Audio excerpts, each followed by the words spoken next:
He had his hands on her waist when Vivian walked through the door. Not a stranger's waist. Not someone Roman had introduced as a business associate or a cousin from out of town.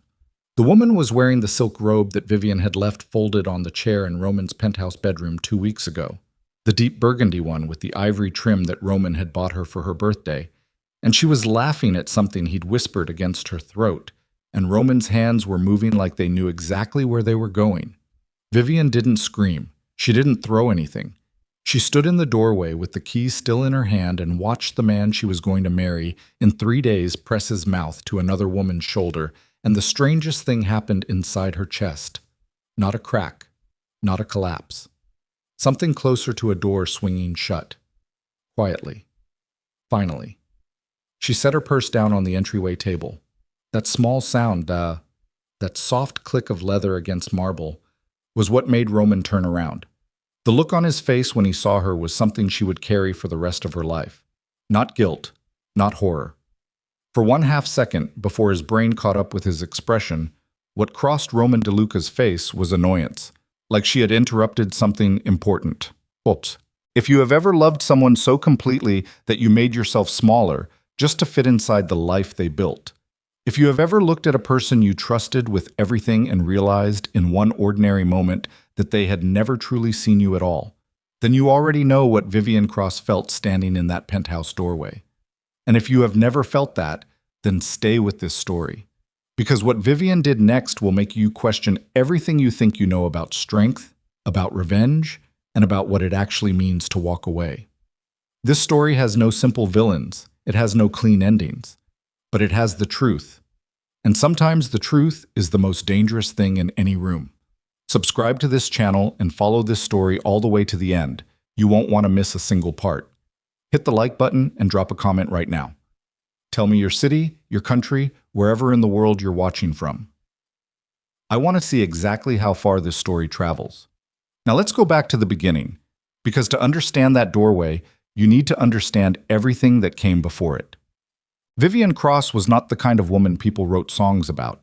She wasn't the kind of woman who turned heads when she walked into a room, though she was attractive enough in the way that competent, self-possessed women often are, a quiet attractiveness that took a moment to register and then didn't let go. She was 34 years old, 5'6", and she wore her dark hair pulled back in a way that said she had better things to think about than her hair. She had grown up in a 2-bedroom apartment in Bridgeport, the daughter of a man who fixed other people's cars and a woman who kept the books for 3 different small businesses on their block. She had learned numbers from her mother and silence from her father, and somewhere in between she had developed an instinct for reading situations that was so finely tuned it sometimes frightened her. She had been with Roman DeLuca for 2 years and 4 months before he proposed. She had known what he was before their 3rd date. That was the part people never understood when they asked, later, much later, how she could have agreed to marry a man like that. They asked it like she must have been deceived, like Roman had presented himself as something he wasn't, and she'd been too naive to see through it. But that wasn't what happened. Vivian had seen exactly what Roman was. She had sat across from him at a small Italian restaurant in River North and watched the way the sommelier moved around him like a planet around a star. Watched the way Roman's eyes tracked every person who entered and exited without ever seeming to move. Watched the way his hands rested on the table, perfectly still, perfectly controlled. And she had known. She had fallen for him anyway, not because she was foolish, because underneath everything. Roman DeLuca used to protect himself. The money, the men, the reputation that moved through Chicago's underworld like weather, she had caught glimpses of something else. Something tired. Something that wanted, badly, to be seen as more than what it had become. And that thing, that small, exhausted, almost hidden part of Roman, was the thing Vivian had loved. She had spent 2 years and 4 months believing she could reach it. The proposal had happened on a Tuesday evening in November, which was so unlike Roman that it took her a moment to understand what she was looking at when he set the ring on the table between their dinner plates. No restaurant performance, no hired musicians, just the 2 of them in his penthouse kitchen, the remains of a meal he had actually cooked himself, imperfectly, the chicken slightly overdone, and a ring in a box that he pushed toward her without saying anything, because Roman DeLuca had never in his life been able to say the things he felt without armor around them. She had looked at the ring and then looked at him. "You're serious," she said. "I don't do things I'm not serious about." That's not actually an answer. He had looked down at his plate. A muscle in his jaw moved. "I'm not good at this." "I know. I'm probably going to keep being not good at it." "I know that too." She picked up the ring and turned it in the light. It was exactly the ring she would have chosen herself. Not ostentatious, not a statement of wealth, just a beautiful thing, which meant he had actually paid attention, which meant more to her than the ring itself. Okay, she said. He looked up. "Okay?" "Yes, Roman. Okay." He hadn't cried. Roman DeLuca did not cry. But something shifted in his face in that moment, a loosening she almost never saw. And she had thought, this is why. This right here. This is the thing worth reaching for. She put the ring on and went back to eating her dinner, and he did the same. And the silence between them was not empty. It was full of something she couldn't name and didn't need to. That was November. By the following October, the wedding was 3 days away, and Vivian Cross was walking into his penthouse with her key and a box of documents she needed to drop off. Financial records she'd been reviewing for his legitimate holdings, and she was thinking about seating arrangements and whether they'd ordered enough wine for the reception. And then she heard the laughing, and then she opened the bedroom door. The woman's name, Vivian would learn later, was Daria Voss. She was 28, blonde in the kind of polished way that required significant maintenance, and she had the posture of someone who had spent her whole life being looked at and had decided to lean into it. She worked, ostensibly, as a consultant for one of the hospitality groups that operated on the fringes of Roman's legitimate business network. She had been introduced to Roman 6 weeks earlier at a charity event that Vivian had been too busy to attend. Vivian did not know any of this standing in the doorway. She only knew the robe and the hands and the annoyance that had flickered across Roman's face before he got control of it. He stepped back from Daria immediately. The woman, to her credit or her practiced composure, it was hard to tell which, simply pulled the robe tighter and looked at Vivian with an expression that was almost apologetic. Almost. "Vivian." Roman's voice was the voice he used when something had gone wrong in business. Level. Already calculating.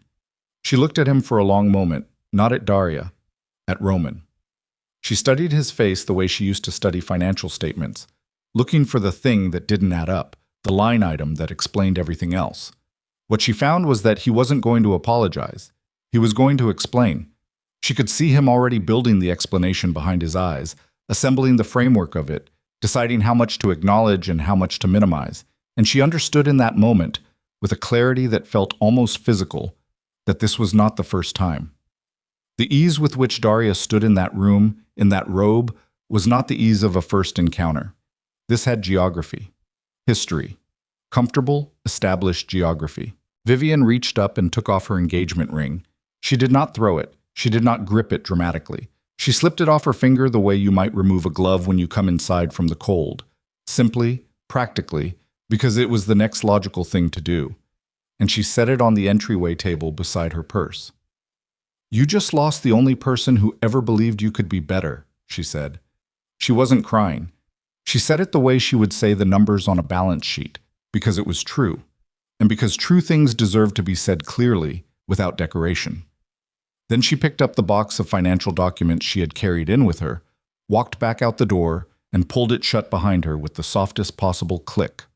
Roman stood in his bedroom for 11 seconds without moving. He knew it was 11 seconds because the clock on the nightstand had the kind of face where you could count the movement of the second hand, and he watched it because he needed something outside himself to look at. Daria said something. He didn't catch what, and he held up one finger to stop her without looking at her. He was listening for the elevator. He heard it arrive, heard the doors open, heard them close. He did not go after her. This was the decision that Roman DeLuca would replay in the months that followed, turning it over and over in his mind like a stone he couldn't put down. He told himself he didn't go after her because it would have looked like panic. He told himself she needed space. He told himself she would call. He told himself that Vivian, practical, rational, clear-eyed Vivian, would be angry for a day or two, and then she would contact him because she was not impulsive, and she understood how complicated his world was, and she had chosen it with full knowledge of what it contained. He told himself all of these things while Daria gathered her actual clothes from the chair where she'd laid them and quietly let herself out, and while Roman stood at the floor-to-ceiling window of his penthouse and watched the Chicago evening turn dark below him. He did not call Vivian that night. That was the second decision he would replay. Vivian drove to her own apartment, the one she had kept throughout their relationship, despite Roman's repeated suggestions that she give it up and move into the penthouse permanently. And she sat in her car in the parking garage for 14 minutes before going upstairs. She was not crying in the car. She was thinking. She was thinking about the financial records in the box on the passenger seat. She had spent the past 3 weeks reviewing Roman's legitimate business holdings as part of her own voluntary contribution to their life together. She had an MBA and a background in forensic accounting, and it had seemed when they got together like a natural way to make herself useful, to be a real partner to him, rather than just a decorative fixture in his world. She was good at it. Roman, who trusted almost no one with his finances, had given her access that even his longest-standing associates didn't have, and she had spent 2 years building a clear picture of how his legitimate operations functioned. What she had found in those records 3 weeks ago had made her very quiet and very still. There were transfers she couldn't trace, not large enough to be obvious, not small enough to be routine. They moved through 3 separate holding companies, each one with legitimate-looking documentation, and then they disappeared into accounts that weren't in any of Roman's portfolios. She had spent 2 weeks following the thread, and what the thread connected to, eventually, carefully, undeniably, was a rival operation, Salvatore Greco's people, the one family in Chicago that Roman had been in open, patient conflict with for the past 4 years. The money wasn't going from Roman to Greco. It was going from inside Roman's own organization to Greco's accounts. Someone inside Roman's world was bleeding him, carefully, systematically, and whoever was doing it had been doing it for at least 8 months. She had planned, 3 weeks ago, to tell Roman what she'd found. She had thought about how to present it, how to frame the information so he could act on it without losing his composure, which was always volatile when it came to betrayal.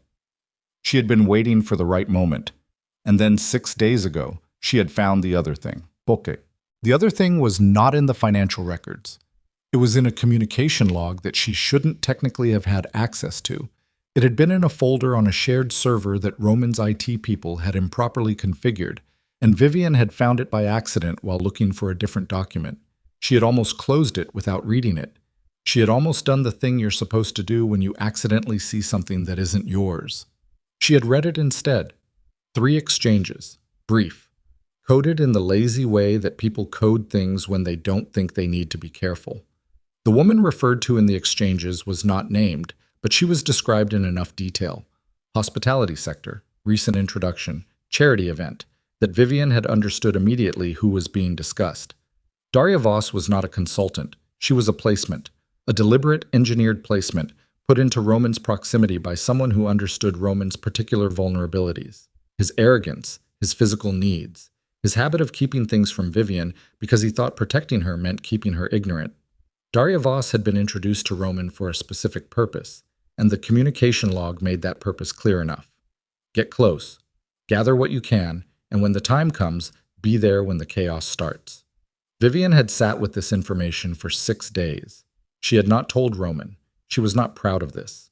She understood exactly what it said about the state of her heart, the state of their relationship, the state of the trust between them, that she had sat on information that could have protected him and instead had waited, watching, letting the situation develop. She would examine that choice later, in the dark, and she would find complicated things inside it. Some of them would not be flattering. But she had waited, and what she had seen in the waiting had answered questions she hadn't known she was asking.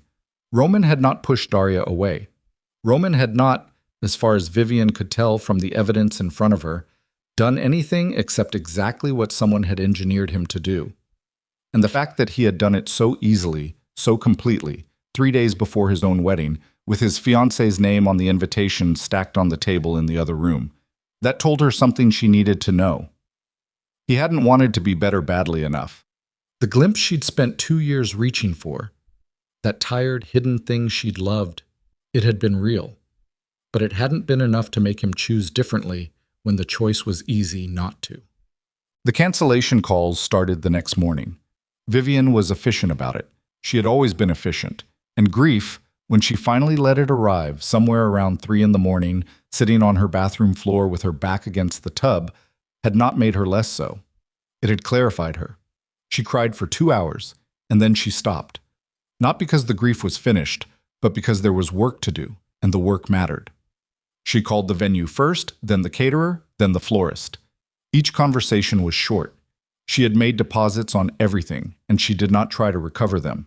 The logistics of reclaiming deposits would have required explanations she wasn't prepared to give, and more than that, she had enough money. What she did not have was time. The financial records needed to go somewhere safe before Roman realized she was gone.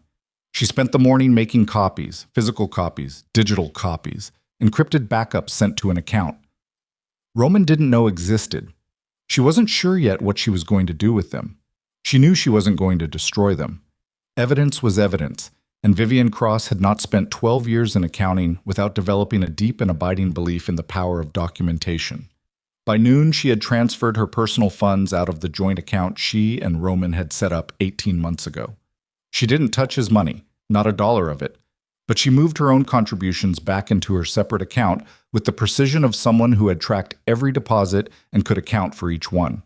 The total came to $412,000.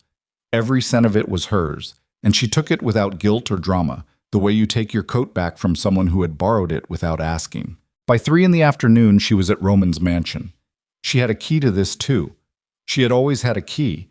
Roman had insisted early in their relationship that she treat the place as her own.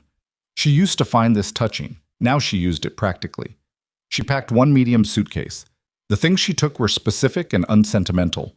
Her laptop, her personal documents, 2 changes of clothes, the small framed photograph of her parents that she'd kept on the nightstand, a book she'd been in the middle of.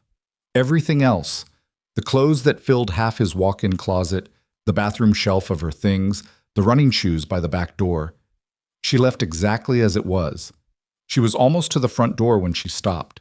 She went back to the kitchen, found a notepad, and wrote 4 words on it. Then she left the notepad on the counter, next to the coffee maker, where he'd find it in the morning.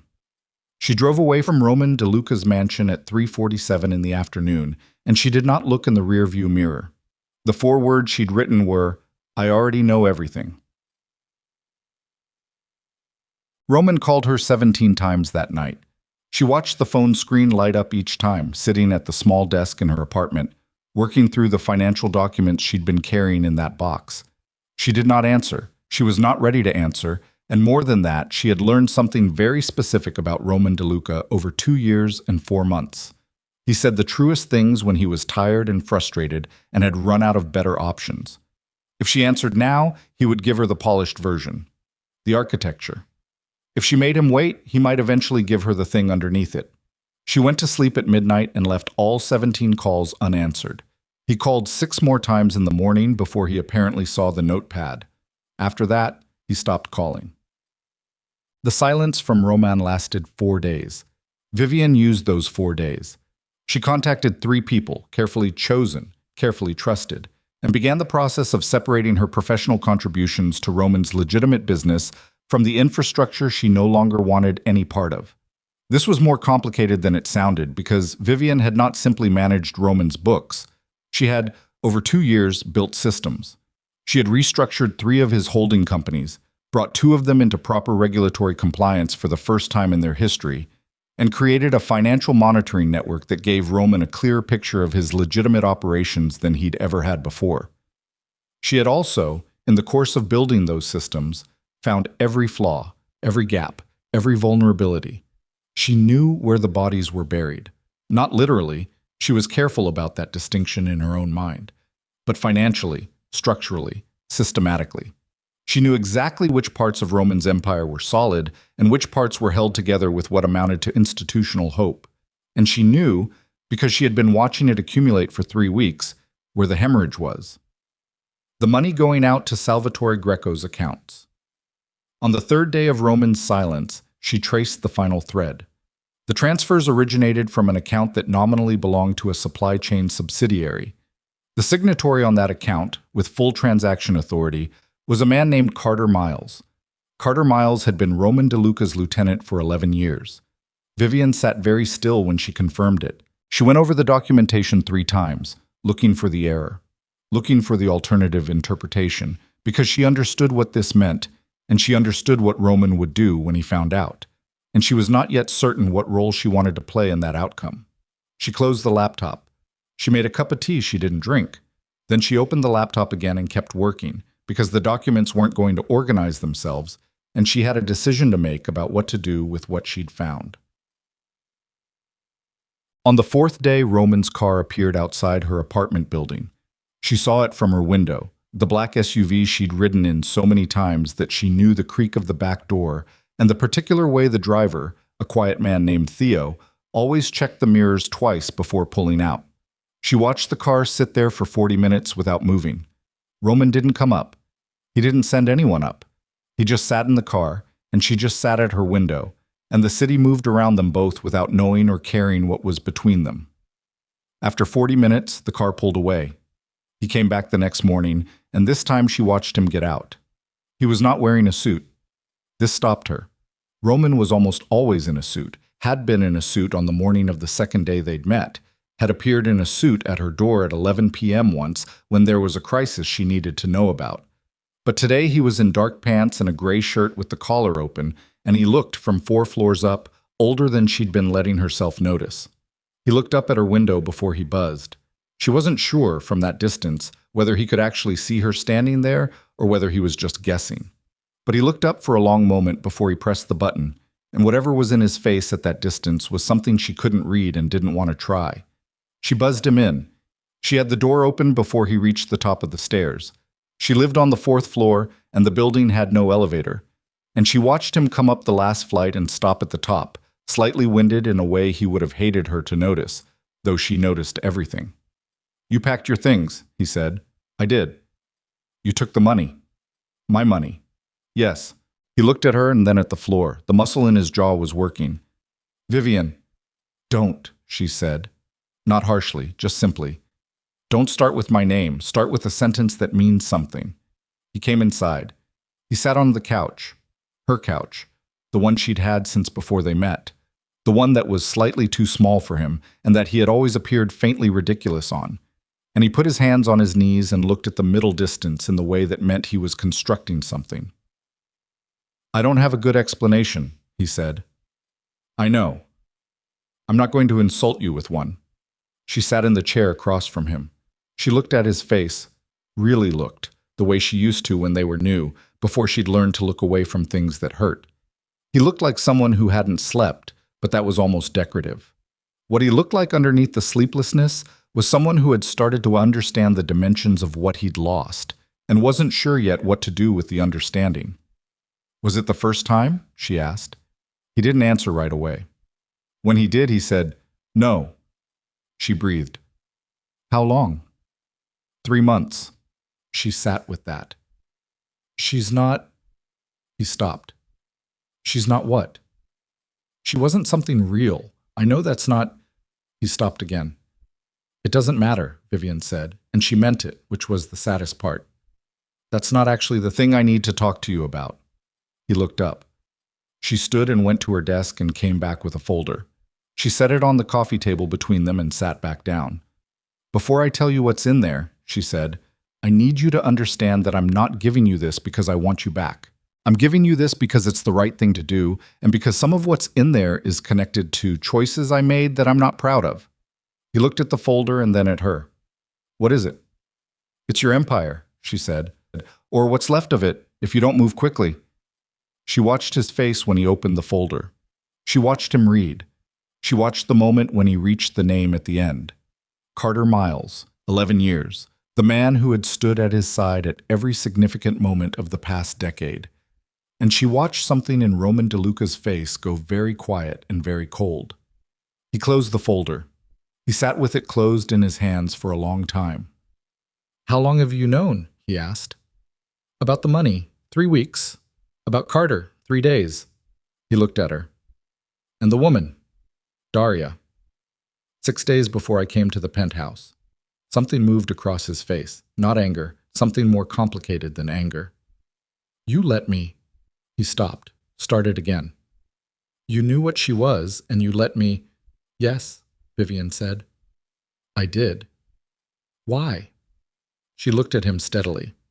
Because I needed to know if you'd choose differently. Even knowing I existed, even knowing what we had. She paused. And now I know. The room was very quiet. Vivian, I'm not finished, she said. Daria Voss didn't walk into that charity event by accident. Someone put her there. Someone who knew you and knew exactly which kind of distraction would keep you occupied while they finished what they'd been building. Someone who's been moving money to Salvatore Greco for 8 months and is getting ready to do something with the access they've accumulated. Roman was very still. Carter's been setting you up, she said. And Daria was the curtain they pulled across the window so you wouldn't see it happening. He stood. Not abruptly. The way Roman stood when he'd made a decision and there was no longer any reason to be sitting. He picked up the folder and looked at it and then at her. I know, she said. Go. He went 3 steps toward the door and stopped. The ring, he said, without turning around. Where is it? On your entryway table. Where I left it. He stood there for a moment. Then he went out. She listened to his footsteps descend all 4 flights of stairs. She heard the building door open and close below. She heard distantly the car. Then she sat back in her chair and looked at the ceiling and thought, this is not over yet. Whatever she had set in motion by handing him that folder, whatever Roman was going to do, and what Carter would do when he realized Roman knew, and what Daria was actually there to collect, none of it was over. She had made a choice, coming back. She had made another choice, handing him that folder. And she understood, sitting in her chair in the afternoon quiet of her small apartment, that those choices meant she was still in this. Not as Roman's fiancé, not as the woman he'd almost married, as the person who knew where every wire led and what it connected to. She reached for her phone and made a call she'd been postponing. I need to meet with you, she said when the call connected. Not tomorrow, tonight. She listened to the response. Because things are about to move fast, she said, and I need to be ahead of them. She hung up, stood, and went to her closet to find her coat. Outside the window, the Chicago afternoon was fading toward early dark, and somewhere across the city, Roman DeLuca was riding in his black car with a folder in his hands and 11 years of trust turning to ash in his chest. And Carter Miles, who had not yet been told that Roman knew, was moving pieces on a board he still believed he controlled. For exactly 48 more hours, he would go on believing it. The call Vivian made that evening was to a woman named Helen Marsh. Helen was 51 years old, short, broad-shouldered, and had the kind of face that people consistently underestimated. Pleasant enough, forgettable enough, the sort of face you wouldn't remember having seen in a waiting room or a hallway. She had spent 14 years as a forensic investigator for the state attorney's office before leaving to open a private consulting firm that did, depending on the client and the situation, a range of things that weren't always easy to categorize.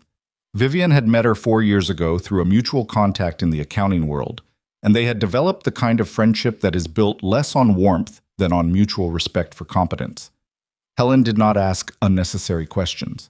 She returned calls promptly, and she had, on 2 previous occasions, helped Vivian verify information she wasn't sure how to verify on her own. They met at a diner on the north side at 7:30. Helen was already in a booth when Vivian arrived, a cup of coffee in front of her, her coat still on, reading something on her phone that she put away without comment when Vivian sat down. You look like you haven't eaten, Helen said. I haven't. Order something. Talk while you eat. Vivian ordered soup she didn't want and laid out everything she had. Not the emotional content of it, not Roman, not the ring or the penthouse or the robe, just the financial architecture. The transfers, the holding companies, the timeline, the name at the end of the thread. Carter Miles. Helen listened without interrupting, which was one of the things Vivian valued most about her. She had the rare ability to receive information without performing her reception of it. When Vivian finished, Helen picked up her coffee cup, found it empty, and set it back down. 8 months, Helen said. At minimum. There could be earlier transfers I haven't found yet. And you're confident in the account attribution? I went over it 3 times. Helen nodded slowly. Does DeLuca know you've identified Miles specifically? I gave him the documentation this afternoon. Helen looked at her. You gave it to him directly? Yes. Vivian. Helen's voice didn't change pitch, but something in it sharpened. If Miles finds out that DeLuca has the documentation, the first question he's going to ask is where it came from, and the answer to that question points directly at you. Vivian had known this. She had known it before she handed Roman the folder. I know. So you've put yourself in the middle of this. I was already in the middle of it. I just moved to a position where I can see more of it. Helen studied her for a moment. What do you need from me? I need someone watching the accounts. If the transfers accelerate or if the pattern changes in the next 48 hours, that means Miles knows he's been found. And if he knows he's been found, he moves up his timeline, Helen finished. Whatever he's been building toward, he compresses it. Yes, and you want to know when that happens. Before it happens, if possible. Helen turned her coffee cup in a slow circle on the table. It was a habit Vivian had noticed before. The thing Helen did when she was thinking through logistics rather than asking further questions. I can put eyes on the accounts, she said. It'll take me until morning to set up the monitoring properly. Anything moves, you'll know within the hour. That's what I need. And DeLuca, what's he doing tonight? Vivian looked at the table. Probably making decisions I can't stop and wouldn't be asked about. Helen nodded, unsurprised. Then eat your soup. Because tomorrow is going to be a long day regardless of what Roman DeLuca decides to do in the next 12 hours. Vivian picked up her spoon. She ate the soup. Roman did not go home that night.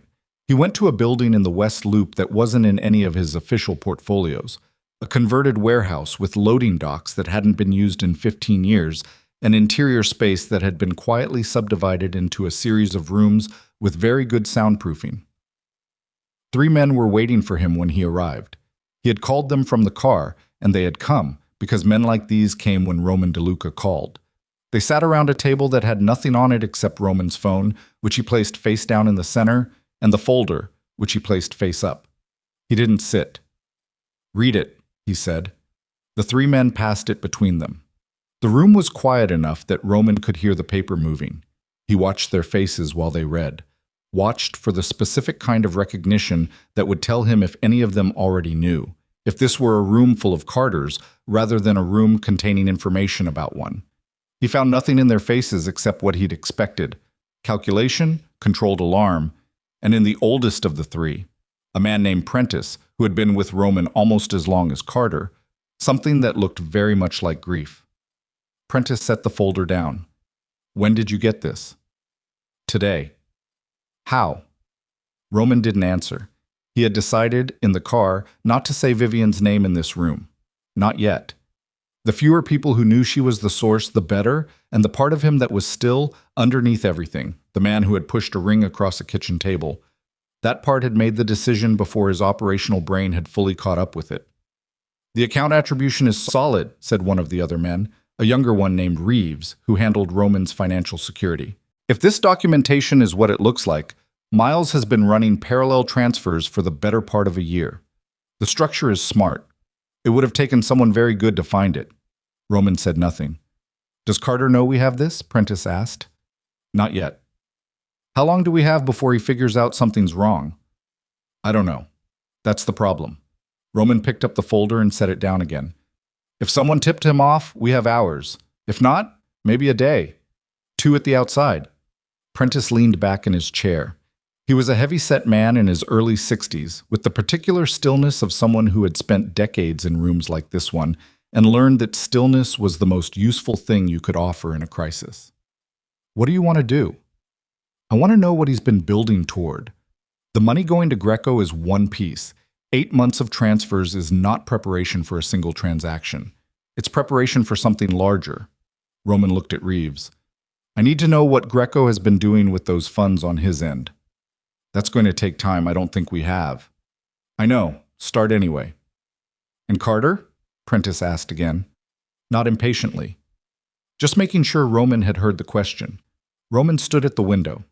There was a window on the far side of the room that looked out onto an empty alley, and he put one hand flat against the glass. 11 years. He was trying to find, inside 11 years of shared decisions and shared risk and shared history, some moment that had started this. Some point where he could have seen it. He couldn't find it, which meant either he had been catastrophically blind or Carter was better than he'd ever given him credit for being. He wasn't sure which possibility was worse. Nothing yet, Roman said. We don't move on Carter until we know what he's set in motion. If we move too early and he has contingencies, we hand the initiative to Greco. Prentice nodded slowly. And if we move too late, I know what happens if we move too late. The room was quiet again. There's another problem, Reeves said. Everyone looked at him. The transfers, the most recent one, 6 days ago, it's larger than the pattern, significantly larger. Whatever Carter's been funding, there was a major capital injection 6 days ago. He looked at Roman carefully. I think he's already in the final stage. I don't think we have 48 hours. Roman took his hand off the window. Then we have tonight, he said. Get to work. Carter Miles was, at that moment, sitting in the living room of a house in Evanston that was registered to a shell company he controlled, and that Roman had never been told about. He was on his second drink, which was unusual for him. Carter was a disciplined drinker, a disciplined everything. It was part of what had made him so useful and so trusted for so long. But tonight he was on his second drink, and he was looking at his phone, and the expression on his face was the expression of a man who has heard something small and wrong and can't yet determine which direction the wrongness is coming from. What he had heard, through a contact in Roman's financial infrastructure, someone who owed Carter a long-standing favor, was that a query had been run that afternoon on the supply chain subsidiary accounts. A deep query. The kind of query that wasn't routine and wasn't authorized through normal channels. Someone was in the records. It might mean nothing. It might be an internal audit, a regulatory check, any one of a dozen routine possibilities. Carter was practiced enough to know that paranoia was its own kind of vulnerability, that the mind under pressure would find patterns in noise if you let it. But he was on his second drink, and his phone was in his hand, and he was doing the math. Roman had not called him today. This was not extraordinary. There were days when they didn't speak, but set against the account query, it added a small weight to the wrong side of the scale. He scrolled back through his recent messages from Roman, counting the days since they'd last been in contact, reading the tone of the last few exchanges in light of what he now suspected. He put his phone face down on the coffee table. He picked it up again almost immediately. He called a number that rang twice before a man answered. Something may have moved up, Carter said. I need to know where we stand on the hardware. The answer took a moment. Carter listened, his jaw tight. Make sure, he said. Tonight. I need confirmation tonight. He hung up and finished his drink in one swallow. Outside the window, Evanston was quiet and suburban and entirely indifferent to what was being arranged inside this particular living room. Carter set his glass down with a precision that looked like control, and probably was. And he thought about Roman DeLuca, about the specific texture of Roman's silences, about what Roman did and didn't do when he knew something. And after a while, he picked up his phone again and called a different number. This time, the call went to Daria Voss. Daria answered on the third ring. She was in a hotel room in the Gold Coast. She'd checked in the previous afternoon after leaving Roman's penthouse with her actual clothes, and the particular kind of composure that comes from having been trained for exactly this type of situation. She was not what she appeared to be, and she had never pretended to herself that she was. This was the work, and the work was what it was. There's a problem, Carter said. Tell me. Someone ran queries on the subsidiary accounts today. I can't confirm who ordered it, but if it's Roman, Daria said. Silence. What do you know? Carter asked. The woman. His fiancé. Daria chose the word without inflection. She's the one who's been managing his legitimate books. She would have access to every account in the network. A pause. I don't think she was as uninvolved as Roman believed she was. Carter breathed out slowly, audibly. When did you find this out? I had suspicions when I was placed. I confirmed them afterward. She paused. I should have communicated it sooner. I'm communicating it now. Daria. Carter's voice went very flat. If she's found the account structure and given it to Roman, we have a window of maybe 12 to 18 hours before he moves. I know. The operation is not ready to move in 12 hours. I know that too. Another silence. This one had a different quality than the first. Fuller, more pressurized. We need to move anyway, Carter said. Not the full operation, just the first phase. Lock Roman down before he can organize a response. That's not the plan. The plan assumed we had time. We don't have time anymore. Carter stood and walked to the window of his own space, mirroring, without knowing it, the same gesture Roman had made an hour earlier in the West Loop warehouse. I need you to make contact with your people tonight. Tell them Phase 1 moves at dawn. Daria was quiet for a moment. That's a significant escalation. Yes. If it goes wrong at dawn, we don't get a second attempt. If we wait, we don't get a second attempt either. At least this way we choose the timing. He paused. Can you make the contacts tonight? She looked at her reflection in the hotel room window. The city was lit up behind it, the Gold Coast glittering with the particular cold beauty of a Chicago night in October.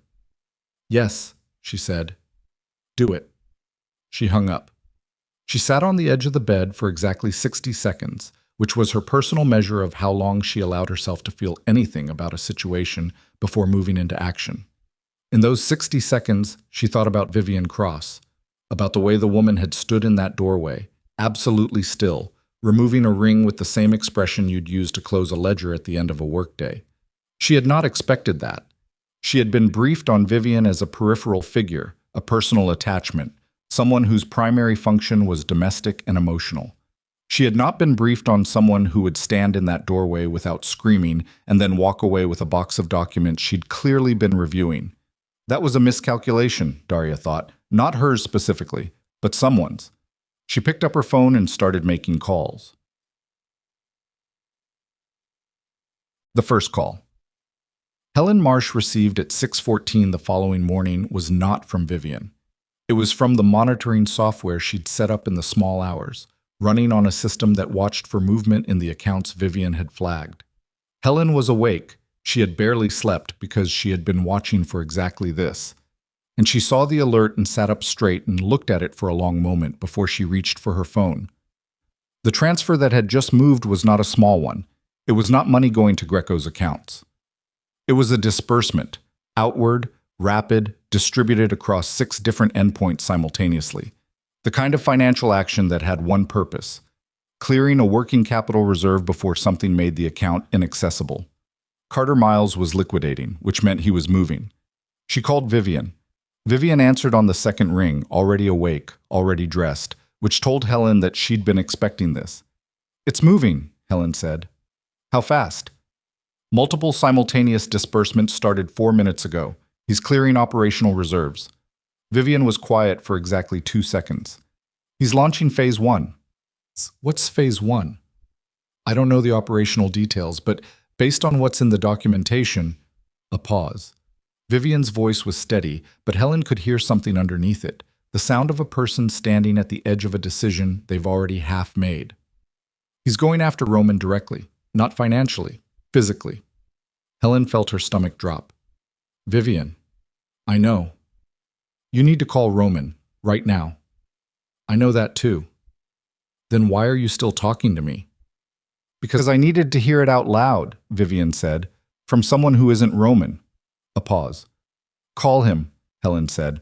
"And Vivian, whatever you're thinking about doing beyond making that call, think carefully. You've already given him everything he needs to protect himself." "Almost everything," Vivian said. She hung up before Helen could ask what she meant. Roman's phone rang at 6:17 a.m. He was in the West Loop warehouse, still, though the 3 men who'd been there the previous night had rotated out and been replaced by others. He hadn't slept. The table now had several things on it: laptops, printed reports, a half-eaten container of food that someone had brought, and he'd barely touched. He looked at the screen when his phone rang, and something in his chest moved when he saw her name, something he didn't analyze because this was not the moment for analysis. He answered. "Carter's moving," Vivian said. "Right now, this morning." Roman was on his feet before she finished the sentence. "How do you know?" "Account liquidation started 4 minutes ago. He's clearing operational reserves. That means he's launching something he doesn't expect to come back from financially, something decisive." "Where are you?" "My apartment. Stay there." His voice was sharp, the operational edge on it cutting through everything else. "Roman, Vivian, stay in your apartment and lock the door. If Carter knows the documentation came from you—" "He knows," she said. "He figured it out last night. I'm not certain, but I think he's known since yesterday evening." The silence that followed was the kind that had weight. Then you can't stay there, Roman said. His voice had changed. The operational edge was still there, but something else had come into it, something older and less controlled. Listen to me. There's an address I need you to go to. He gave her a street and a number. Theo will meet you there in 20 minutes. Don't go anywhere else first. Don't stop. I'm not in danger, she started. You're the person who dismantled an 11-year operation overnight, Roman said. Yes, you are. She didn't answer immediately. 20 minutes, Roman said. Theo's already on his way. She hung up. Roman turned to the room. It's dawn, he said. Carter moves at dawn. It's his pattern. It's always been his pattern. If he's liquidating now, he hits us in the next hour. Lock down the building on Wacker. Get Prentice to the secondary location. He looked at Reeves. And find out what Greco's people have been moving in the last 48 hours. I want to know what they're bringing and from which direction. The room broke into motion. Roman picked up the folder, Vivian's folder, the one she had set on her coffee table the day before, and put it inside his jacket, close to his chest, where it would stay. He had made, the day Vivian walked through that penthouse door and set her ring on his entryway table, the worst decision of his adult life. He had made it before she walked through the door and compounded it by not going after her, and he could not fix any of it. Not in the next hour, possibly not in the next year, possibly not ever. But he could do this one thing right. He could make sure that what she had built, the systems, the documentation, the careful, impossible work of 2 years, did not get buried in whatever Carter Miles was about to bring down on top of them.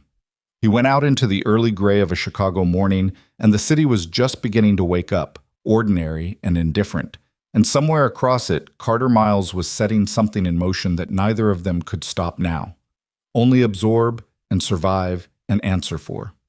The point of no return had passed sometime in the night, while Roman was studying documents, and Carter was making calls, and Vivian was sitting in her apartment waiting for the thing she'd set in motion to arrive at its destination. None of them had felt it pass. That was the thing about points of no return. You only ever recognize them looking backward, from whatever wreckage or ground you were standing on when everything finally stopped moving. The ground had not stopped moving yet. Theo arrived at Vivian's building in 18 minutes. She was already outside when he pulled up, standing on the sidewalk with her laptop bag over one shoulder and the expression of someone who had decided, somewhere between hanging up the phone and walking out the door, that being afraid was a luxury she couldn't afford this morning. The air was cold and damp. The specific cold of a Chicago October dawn that gets into the joints and stays there, and she had her coat buttoned to the throat and her hands in her pockets, and she got into the car without waiting for Theo to come around. He glanced at her in the rearview mirror as he pulled out. You eat anything this morning? He asked.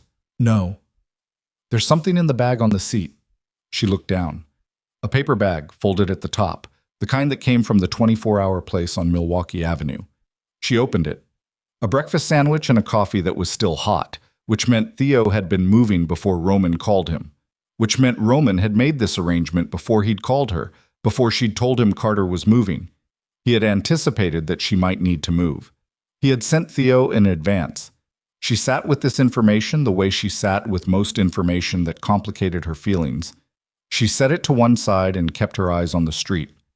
Where are we going? She asked. Building on Kinsey, Theo said. Mr. DeLuca's there. She drank the coffee. The building on Kinsey was not one she'd been to before. It had the external appearance of a commercial printing operation. There was signage consistent with this on the facade and a loading dock that looked used. But the interior, when Theo took her through a side entrance, was something else. 2 floors of operational space, clean and deliberately sparse, with the kind of electrical infrastructure that suggested significant investment in connectivity, and the kind of men standing in corners that suggested significant investment in other things. Roman was on the 2nd floor, at a long table covered in laptops and printed materials, in the middle of a conversation with Prentice and a man she didn't recognize. He looked up when she came in, and the look was brief but thorough, the assessment of someone checking that a thing they'd been worried about was intact, before he turned back to the conversation. She sat in a chair along the wall and waited. The conversation at the table was not being conducted quietly. Prentice was saying something about positioning, about a location on the west side of the Wacker building that Carter's people had been surveilling since the previous afternoon.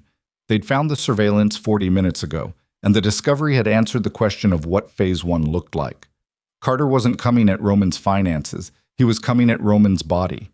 The plan, as Prentice laid it out with the clipped precision of a man who had been in these situations before, was a coordinated hit on the Wacker building during the changeover between overnight and morning security, a window of approximately 11 minutes when the internal coverage was thinnest. Carter had clearly mapped the security schedule, which meant he had access to it, which meant someone else inside Roman's organization was also compromised, or had been compromised at some point in the past. Roman hadn't been in the Wacker building. He'd been here, which bought them time, but not much. How did Carter know Roman would be at Wacker? Vivian asked from her chair along the wall. The room looked at her.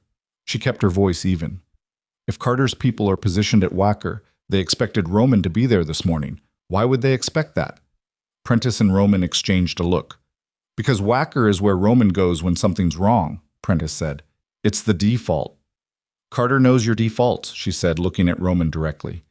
He's been watching them for 11 years. He knows where you go when you're threatened, which means this location isn't necessarily safer than Wacker just because it's different. He may have contingencies for your contingencies. The silence in the room had a specific quality.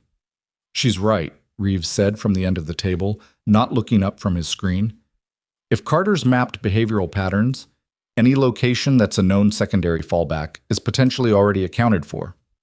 Roman put both hands flat on the table. He looked at the middle of it, not at anyone specifically.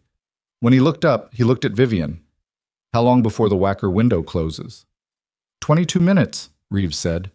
Then we use that window. He straightened. We put the right vehicle at Wacker's front entrance in the next 10 minutes. We let Carter's people see it. We don't put anyone inside who doesn't need to be there. He looked at Prentice. And we put our own people on the exits. When Carter's team moves on Wacker and finds nothing, someone is going to make a call. I want to know who that call goes to. Prentice nodded, already moving. And I want a different location, Roman said. Not a known fallback, something off the map. He looked at Vivian again. She understood what the look was asking. I have somewhere, she said. The somewhere was Helen Marsh's office. It was not an obvious choice, and it was not a comfortable one. Bringing Roman DeLuca into Helen's professional space was a collision of two parts of her life that had been carefully kept separate, but it was genuinely off Roman's known map, and that mattered more than her discomfort with it. She called Helen from the car and said 3 words. I'm bringing company. Helen, who had known Vivian long enough to understand what that sentence cost her, said, Parking is on the south side of the building, and hung up. Helen's office was in a nondescript building in Fulton Market, 2nd floor, with the kind of unremarkable exterior that discouraged casual attention. She was waiting at the door when they arrived. Roman, Vivian, Reeves with his laptop, and one of the corner men whose name Vivian had not been told. Prentice had stayed behind to manage the Wacker situation. The group coming up Helen's stairs was not the group Vivian had imagined bringing here when she'd first set up her monitoring arrangement, but circumstances had stopped consulting her preferences sometime around 6 in the morning. Helen looked at Roman once when they came in. Roman looked back. Helen Marsh, Vivian said. Roman DeLuca. I know who he is, Helen said, moving aside to let them through. She knows who I am, Roman said. Most people do, Vivian said. It was not a pleasant exchange, but it was a functional one, and in the next 10 minutes, Helen's office became the operational center of something she had not agreed to host and was clearly making a series of rapid internal calculations about. She pulled her personal work off 2 of her monitors and gave Reeves access without being asked, because she could see what was needed and she was above everything practical. Vivian stood at the window that looked out over the street below, while Roman and Reeves worked at the monitors, and Helen sat in the corner with her phone, quietly making and receiving calls that Vivian only half heard. The street was ordinary morning busy. Delivery trucks, a woman pushing a stroller, a man with a coffee cup walking too fast. The normalcy of it was almost offensive. Her phone buzzed, a text from a number she didn't recognize. She looked at it. We need to talk. Not DeLuca. Just you. She stared at the message for a long moment. Then she typed, How did you get this number? The response came in under 10 seconds. The same way I got everything else. Please, I'm not the enemy you think I am. Vivian turned from the window. Roman was engaged with Reeves, their backs to her. Helen was on her call. She looked back at the phone. Where? She typed. She didn't tell Roman. This was a conscious choice, made in about 4 seconds, and she understood its implications clearly. She was potentially walking into a trap. She was definitely walking into a conversation with a woman who had been placed in Roman's life as an instrument of destruction. She was doing it alone, which was precisely the kind of decision that looked incomprehensible from the outside and felt, from the inside, like the only available option. What she had that Roman didn't have was something Daria apparently wanted to preserve. She told Helen, quietly, on the way to the bathroom, that she was stepping out for 30 minutes and gave her the address from Daria's follow-up text. Helen looked at her with the specific expression she reserved for things that she found professionally inadvisable but personally understandable. "If you're not back in 40 minutes, I tell him," Helen said. 35, Vivian said. "He needs 5 minutes to get angry before he does anything useful." She went out the side door and walked 3 blocks to a coffee shop that had not yet developed a line. Daria was already there. She was in different clothes from the penthouse. Ordinary clothes, the kind you wore when you didn't want to be noticed. And she had dark circles under her eyes that her usual composure couldn't quite cover. She had a cup of something in front of her that she wasn't drinking. She watched Vivian come in with an expression that was difficult to categorize. Not hostile, not apologetic exactly, something in between that had a quality of exhaustion underneath it. Vivian sat down across from her without taking off her coat. "Talk," she said. Daria wrapped both hands around her cup. "I want to tell you something that Carter doesn't know I'm telling you, and I need you to understand, before I do, that the reason I'm telling you isn't absolution. I'm not looking for you to forgive me for anything. I'm telling you because what happens in the next few hours depends on whether you have this peace." "Then give me the peace." Daria looked at her steadily. "Carter's target isn't Roman." Vivian kept her face still. The hit on Wacker this morning was a diversion, a pressure application, designed to keep Roman reactive and moving, burning his resources on defense. Daria set down her cup. "The real target is the documentation you gave Roman. Carter knows you generated it. He knows what it contains. And he knows that if Roman survives this morning and goes to the state attorney's office with what you've built, there are 17 people across 2 organizations who face serious federal exposure." She paused. "Carter needs those documents destroyed and the person who assembled them discredited or unreachable before any of that can happen." Vivian's hands were in her lap, out of sight. She pressed her palms together. "Carter's real move," Daria continued, "is not at Wacker. It's at wherever Roman is right now. And he's not going after Roman. He's going after you." The coffee shop was warm and smelled like roasting beans, and outside a delivery truck was pulling up to the curb, and everything was ordinary. And Vivian sat very still and understood that she had just walked out of the only safe location available to her in the entire city. "You're the trap," she said. "This meeting." Daria's eyes didn't move. "I'm telling you that so you can move because I am not—" She stopped. Something in her face shifted, something that looked involuntary. "I was placed to gather information. I was not placed to watch someone get killed for doing her job. There's a distinction there that I don't find entirely convincing." "I know." Daria's voice was flat and honest. "But it's the distinction I have, and it's what I can offer you. Move, right now. Don't go back to wherever you came from. Call your contact and tell them to move Roman, and then don't tell anyone where you're going for the next 2 hours." Vivian stood. "Why are you doing this?" she asked. Not with warmth, with the same precision she applied to everything. Daria looked up at her. "Because you looked at him in that doorway, and you didn't fall apart. And Carter told me you were nobody." She picked up her cup. "Nobody doesn't not fall apart. Nobody does." Vivian left without responding. She was half a block from the coffee shop when she called Helen. "Get everyone out," she said. "Right now. Don't ask me to explain. Get Roman out of your building and move." "Vivian! Helen! Now!" She heard Helen move, heard the quality of the background noise change, heard a door. "Roman!" Helen's voice speaking to someone in the room. "We need to leave. Yes, now. Because Vivian says so." A pause, and then Roman's voice, closer to the phone than she expected. "Where are you?" 3 blocks away. I'll explain when I see you. Go out the south exit and keep moving."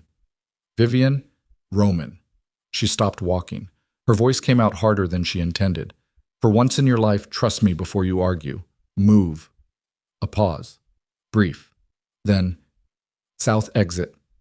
A voice in the background she recognized as Reeves. The sound of motion. She walked faster. They regrouped in a parking structure 2 blocks from Helen's building, which was not ideal and was nobody's first choice, but had the advantage of existing between where they were and where they needed to be. And when Vivian came up the ramp and found Roman standing next to Helen's car, with his phone in his hand and his jaw set at the angle that meant he had not yet decided whether to be furious with her, she told him everything in about 90 seconds. He listened. He didn't interrupt, which cost him something visible. She could see the effort of it in the way he stood, the deliberate stillness of a man overriding his instinct to cut in and take control. When she finished, the first thing he said was not about the threat to the documents or the misdirection at Wacker. You walked out alone to meet her. Yes. Without telling me. Yes. His jaw tightened further. That was effective, she said. We can call it something else later. Right now we need to address the fact that Carter's people were told where to find me, which means they were told by someone who knew I was at Helen's building, and the only people who knew that are in this parking structure. The group got very quiet. Roman and Prentice looked at each other. The unnamed corner man looked at the ground. Reeves looked at his laptop screen, which was closed. Helen looked at Vivian. Not Helen, Vivian said. Before anyone could arrange their faces into anything uglier. She didn't know what location I was going to until I showed up at her door. Then who? Reeves asked. You called ahead, Roman said slowly. He was looking at Vivian, not accusingly, thinking out loud, which he rarely did in company. You called Helen before we left Kinsey. Yes. Who else was on that call? No one. It was a direct line. She paused. But I placed it from Kinsey, on my phone, on the network Reeves was using for the operational connectivity. Everyone looked at Reeves. He looked back. His face went through several things in rapid succession. Confusion, then calculation, then something that might have been fear, though it arranged itself quickly into something more composed. I'm not accusing you, Vivian said. I'm saying the network was a conduit. Whether someone accessed it intentionally or it was monitored at the carrier level. It was monitored, Reeves said. He opened his laptop. His fingers moved fast. I set up the operational network on the Kinsey infrastructure, which runs through... He stopped typing. His face went still. The primary hub for that network is managed by a company called Vander Technical Solutions. Roman's eyes closed briefly, opened. Carter's brother-in-law runs Vander. Yes, Reeves said. So Carter has been monitoring all communications run through that network. For potentially, Reeves was typing again, faster, for potentially the entire duration of whatever monitoring period he established, which could go back. He stopped again. This time, the stillness in his face was different. This time, it was the stillness of a man who has found something that changes the dimensions of the room. Roman, tell me. The 8 months of financial transfers. I've been tracing the authorization point. I've been assuming it required physical account access. But if Carter had carrier-level monitoring of the network infrastructure, Reeves turned the laptop so Roman could see the screen.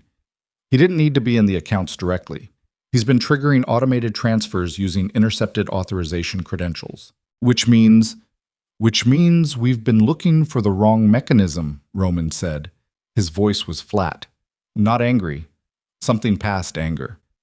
It means every security measure, every internal protocol, every conversation conducted on any device connected to this network. Reeves spread his hands. Carter has heard all of it, for however long he's had monitoring in place. Vivian thought about what she'd said on her phone calls. Over the past 3 weeks.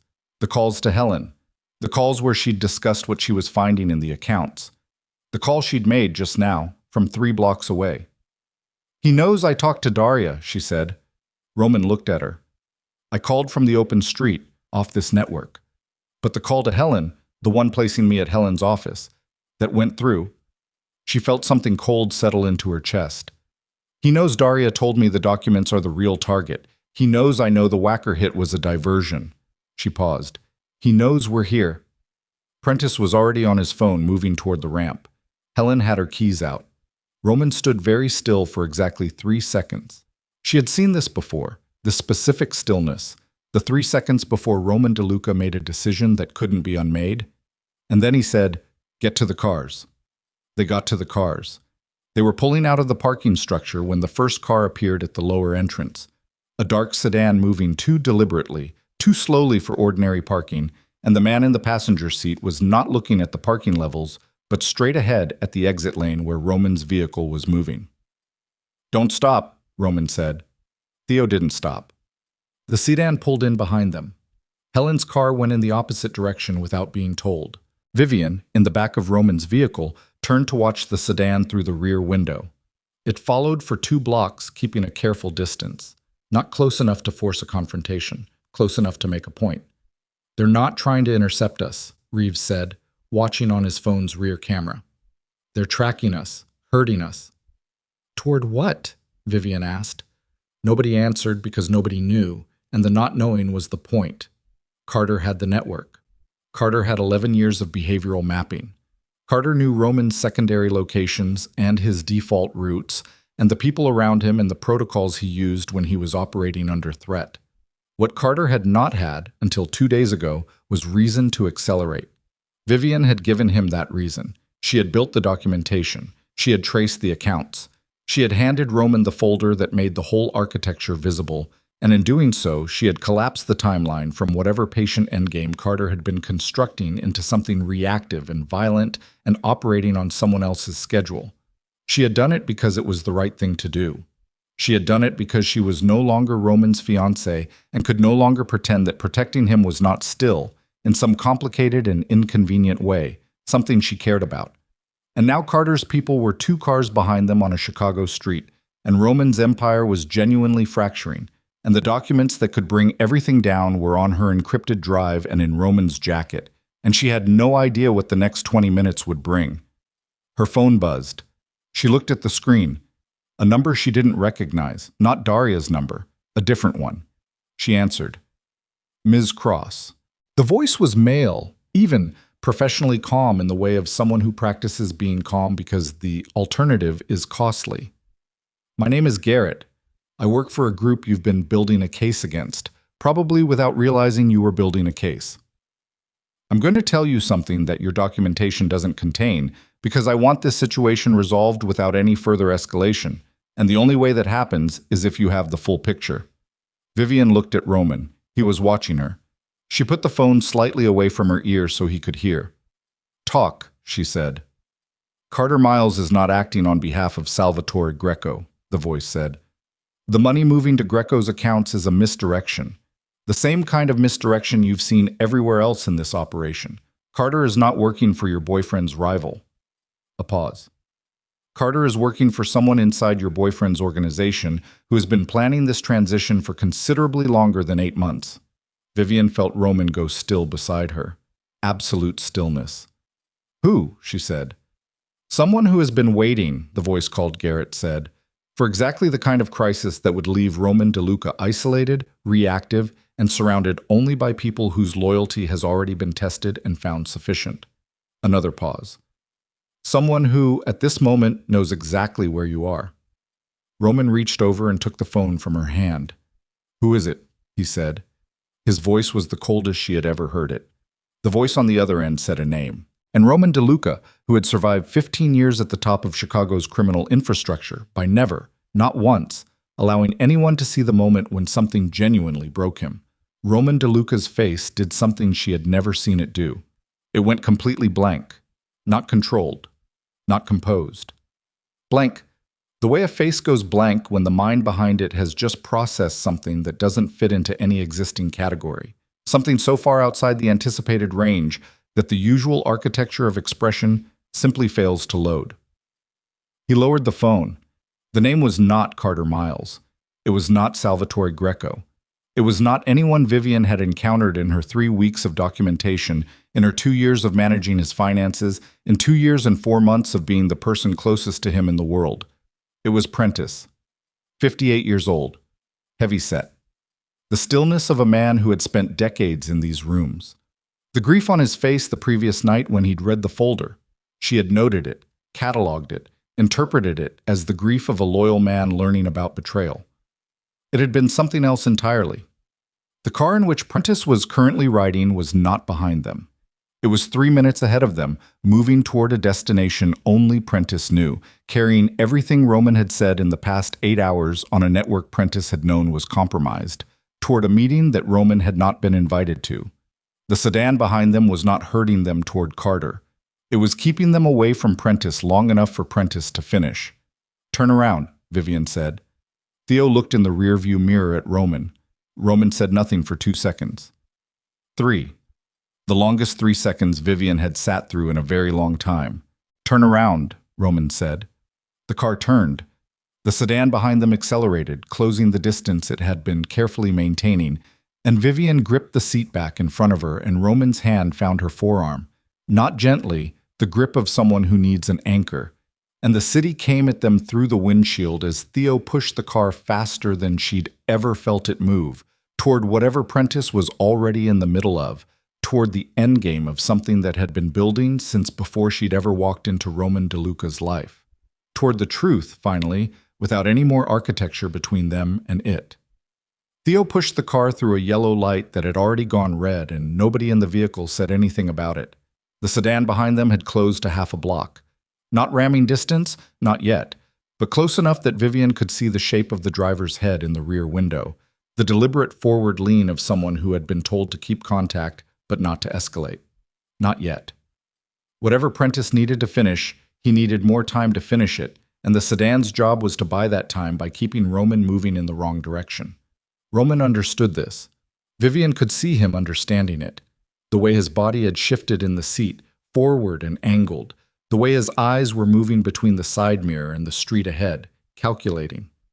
The blank thing that had taken over his face when he heard Prentice's name had receded, not because he'd processed it, but because there wasn't time to process it, and he knew it, and he had put it somewhere interior that he'd deal with later, or never. "How long ago did Prentice leave Kinsey?" he asked. Reeves checked his phone. "I logged the departure sequence. He left 11 minutes before we did." He knew we'd be mobile. He needed the head start.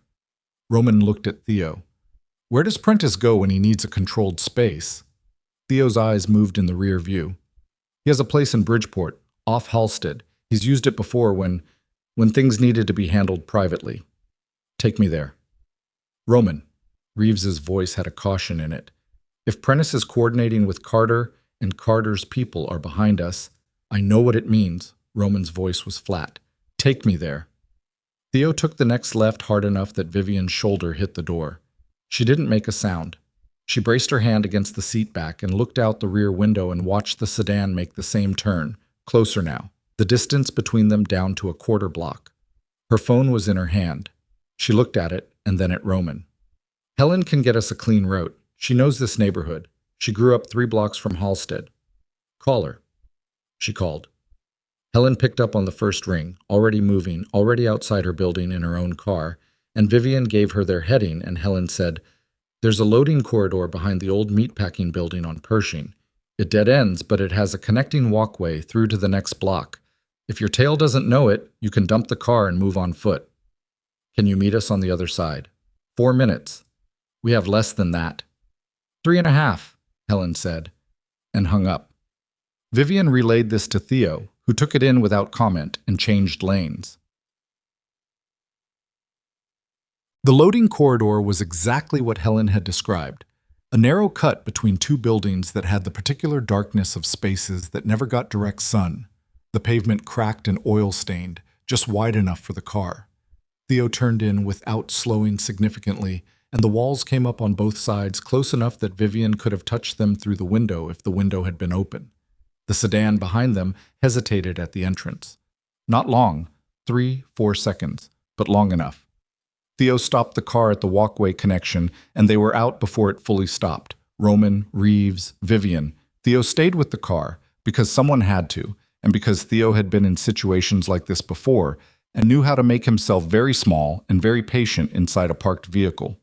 The walkway was a covered passage, maybe 40 feet long, that connected through to a parallel street. They went through it fast. Not running, the specific fast walk of people who know running attracts attention. and came out on the other side into ordinary daylight where Helen's car was already at the curb, engine running, Helen looking at them through the windshield with the expression of a woman who had decided to be calm about things that did not deserve calm because the alternative was not useful. They got in.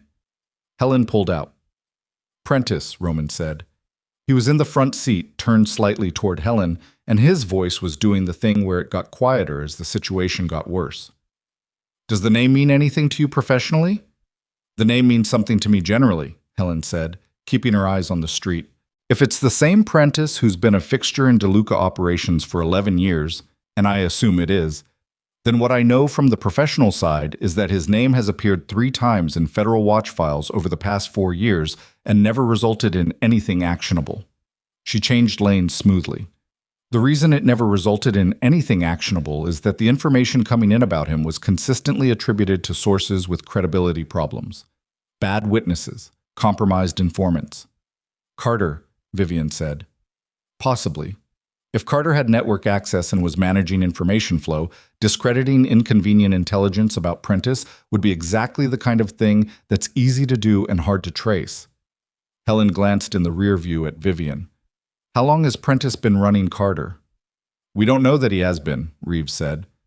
"Carter's been feeding money to Greco for 8 months, Helen said. "Prentice has been in Roman's organization for 11 years. If Prentice is the architect, Carter is the instrument. The money going to Greco isn't funding Greco. It's been creating the appearance of a Greco threat to keep Roman's attention aimed outward, while the actual threat assembled internally." She paused. "It's elegant. I mean that in the worst possible sense." Roman said nothing. His hands were on his knees. She could see from the back seat the tendons in the back of his right hand standing up.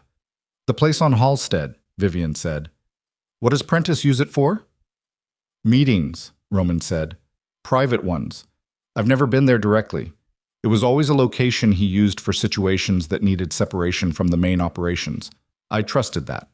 A pause, brief and arid. "I trusted that. He'd know we'd figure out the location eventually," Reeves said. "So either he's already moved whatever he needed to move, or the Halstead location is itself part of the arrangement, a place for the confrontation to happen on his terms." Roman turned to look at Reeves fully. "You think he wants us to come?" "I think a man who spent 11 years watching you operate knows that you're going to come. And I think a man like that prepares accordingly." The car was quiet for a moment. "Then we prepare accordingly too," Roman said. The building on Halstead was a converted 2-flat with a reinforced door and blacked-out lower windows, sandwiched between a closed laundromat and a tire shop that appeared to be open despite everything. Helen parked 2 blocks north, and they covered the remaining distance on foot, Reeves on his phone, Roman slightly ahead of the group with the particular walk of a man who has decided that hesitation is now more dangerous than speed. There was a car in front of the building that Vivian recognized. Not the car itself, a black SUV, anonymous enough, but the slight dent in the rear quarter panel that she had seen once before, in a parking structure 3 months ago, when Prentice had given her a ride to a meeting because Roman's car was unavailable. She had noticed the dent then and filed it without knowing why, and here it was now, evidence of everything she hadn't known she was accumulating. She touched Roman's arm, pointed. He saw it, his jaw set. Reeves had stopped walking. He was looking at his phone with the expression of someone who has just received information that reorders the situation. "Carter's people pulled back," he said. "The sedan that was tailing us, it stopped. 6 blocks from here and just stopped." "They don't need to tail us anymore," Vivian said. "Prentice knows we're coming. Carter's pulling his people back because whatever happens inside that building, he doesn't want his people adjacent to it." Roman kept moving. "He's cutting his exposure, which means the inside of that building is where everything ends, one way or another." "Roman." Vivian caught his arm. He stopped. She looked at him directly. "If you go in there without knowing what's on the other side of that door, I know what's on the other side of that door. You know who. You don't know what he's arranged." He looked at her hand on his arm, then at her face. Something moved in his expression. Not softness exactly, but something adjacent to it that had no business being there right now, and that neither of them had the time to address. "Then come with me," he said. "You're the one who knows what to look for." She let go of his arm. She went with him. The door was unlocked. This was the first wrong thing, the detail that made Vivian's skin pull tight across her shoulders. The moment Reeves tested the handle, and it gave. An unlocked door was not a mistake. It was an invitation. And invitations from people who had spent 11 years learning to be patient had the specific danger of things that had been set up carefully. Inside, a narrow entrance hall, stairs ahead, a room to the left with the door ajar. The light on in the room to the left. No sound from upstairs. Roman went left. Vivian followed, one step behind and to his right, and she was aware of her own heartbeat in a way she usually wasn't. The deliberate, somewhat offended thudding of a body that had not signed up for this and was nonetheless here, managing. Prentice was in the room. He was sitting in a chair. Not the defensive posture of someone cornered, the deliberate ease of someone who had arrived first and had been waiting and was prepared to appear unhurried about it. He was a heavy-set man in his early 60s with heavy-lidded eyes and hands that rested quietly in his lap, and he looked at Roman when Roman came through the door with an expression that Vivian could only describe as resolved. Not guilty, not defiant. The particular resolution of someone who has been carrying a decision for a long time and has finally arrived at the moment where the carrying stops. "Sit down, Roman," Prentice said. "No," Roman said. Prentice nodded slowly, unsurprised. "All right. Where's Carter?" "Not here. Carter doesn't know about this location." Prentice looked at Vivian briefly, and the look was not hostile. It was almost respectful. "She's better than you told me she was." "I never told you anything about her," Roman said. "No, that's true." Prentice looked back at Roman. "You kept her very separate, which is the only reason she was able to find what she found." He paused. "I want to be honest with you. I think you're owed that even now." "What I'm owed," Roman said, and his voice was the quiet that comes before something breaks, "is 11 years. "Yes." Prentice didn't flinch. "You are." "Why?" The question came out stripped of everything. Not angry, not rhetorical.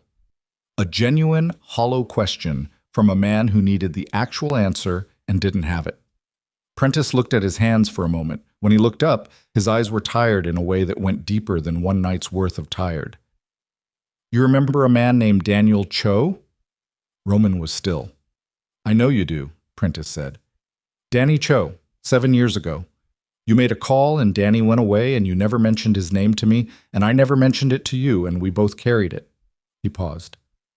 "Danny was my nephew, my sister's oldest. I didn't know that you knew until about 2 years later, and by then I had already started. I had already put things in motion that I couldn't undo." The room was very quiet. "You could have come to me," Roman said. "And said what? That I wanted justice for someone who died because of a decision you made correctly, by the rules of the world we both chose?" Prentice shook his head. "There was nothing to say. There was only what to do.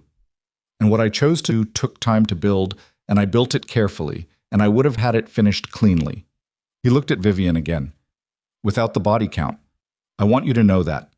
The plan was financial destruction, not physical. Carter added the physical component without my authorization." "And Daria Voss?" Vivian asked. "Also Carter. I needed Roman distracted, and Carter found his own method." Something crossed Prentice's face. "I didn't know about the affair until it was already in motion." "But you used it," she said. "Yes."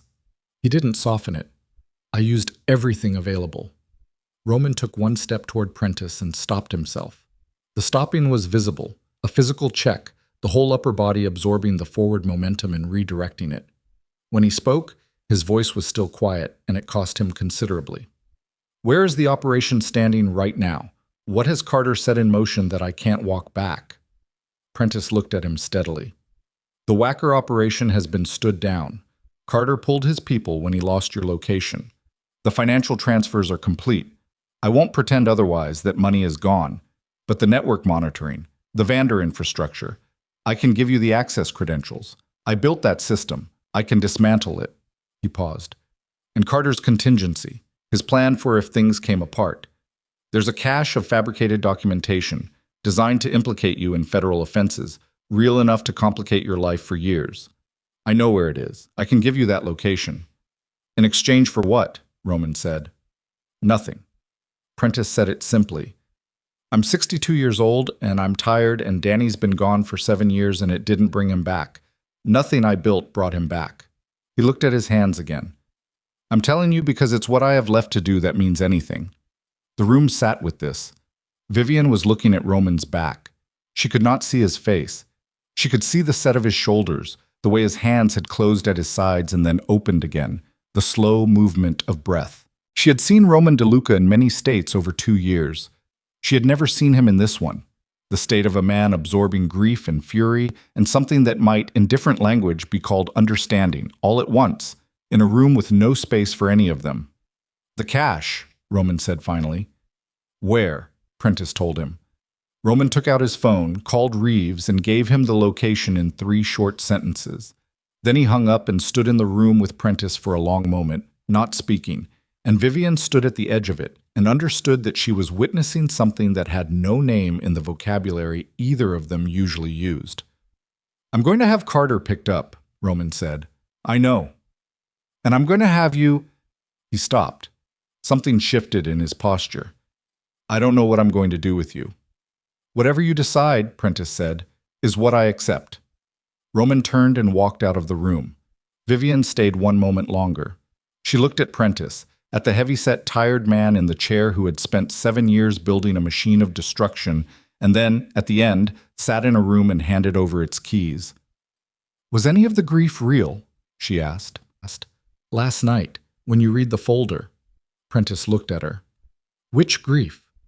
She left him with the question. Ntokan.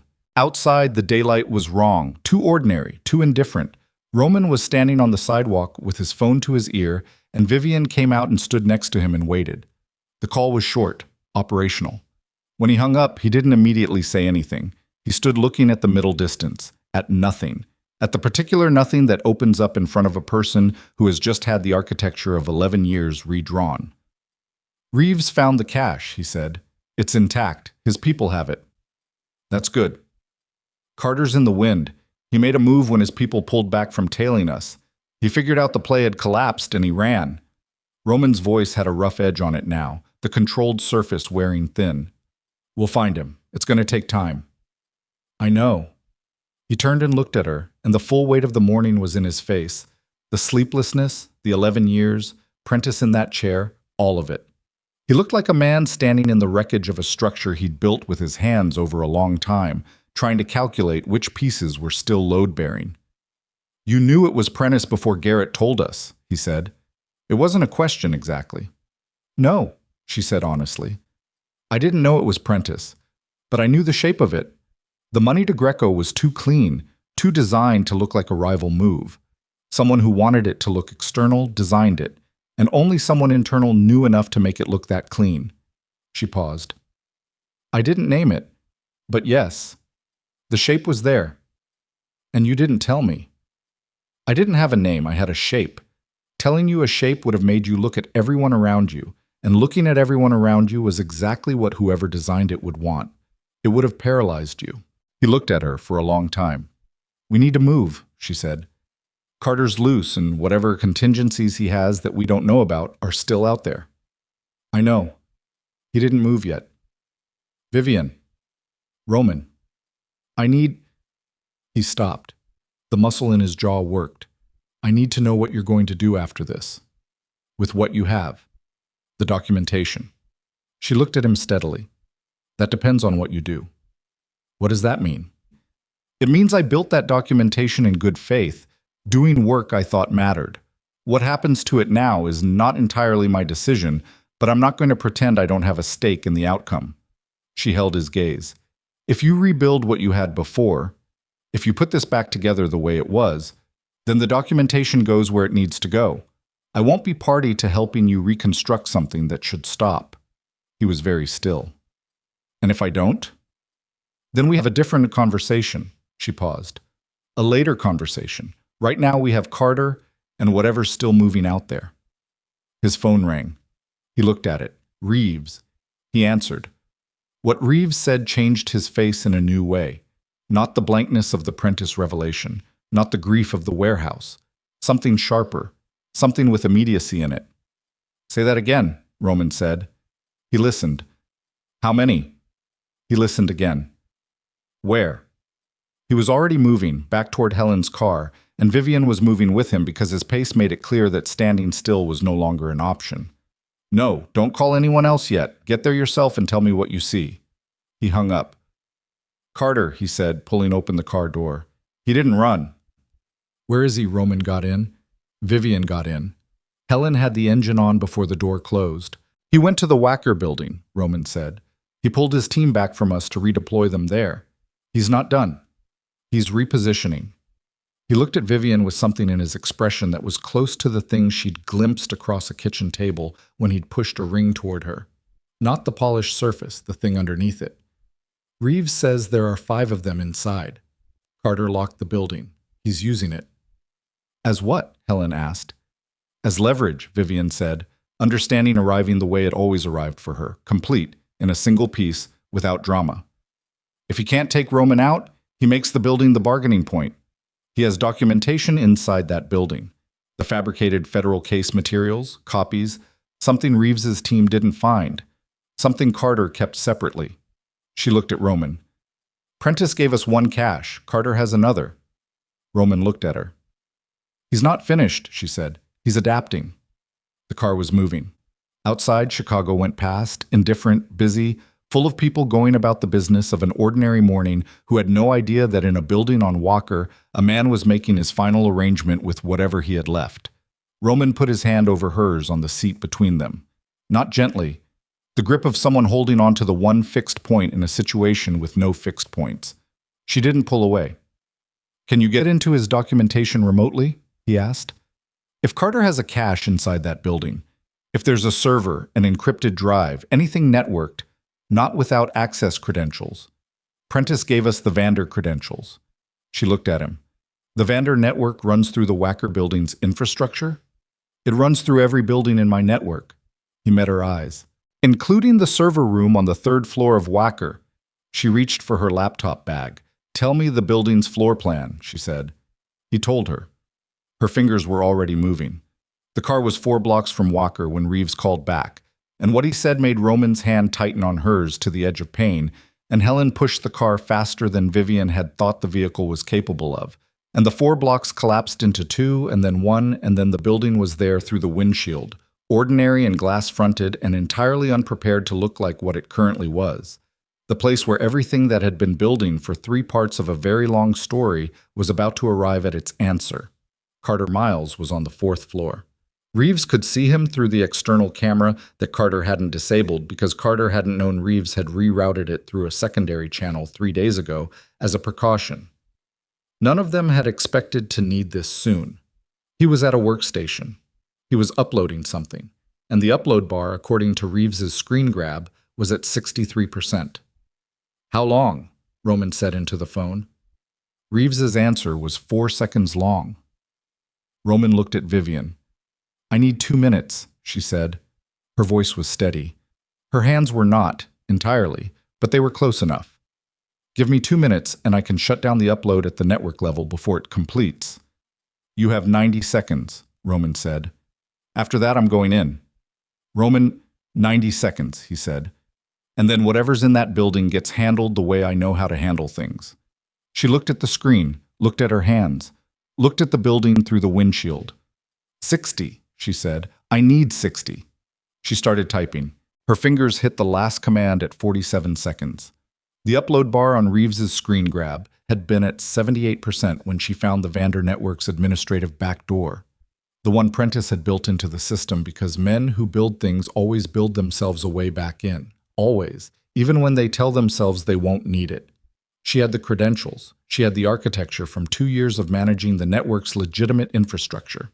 What she needed was the specific server pathway that Carter's workstation was routing through, and Reeves gave her that in 11 seconds flat, reading it off his screen in a voice that was doing its best to sound like a man who was not watching a clock. She found the pathway. She killed it. Not delicately. There was no time for delicate.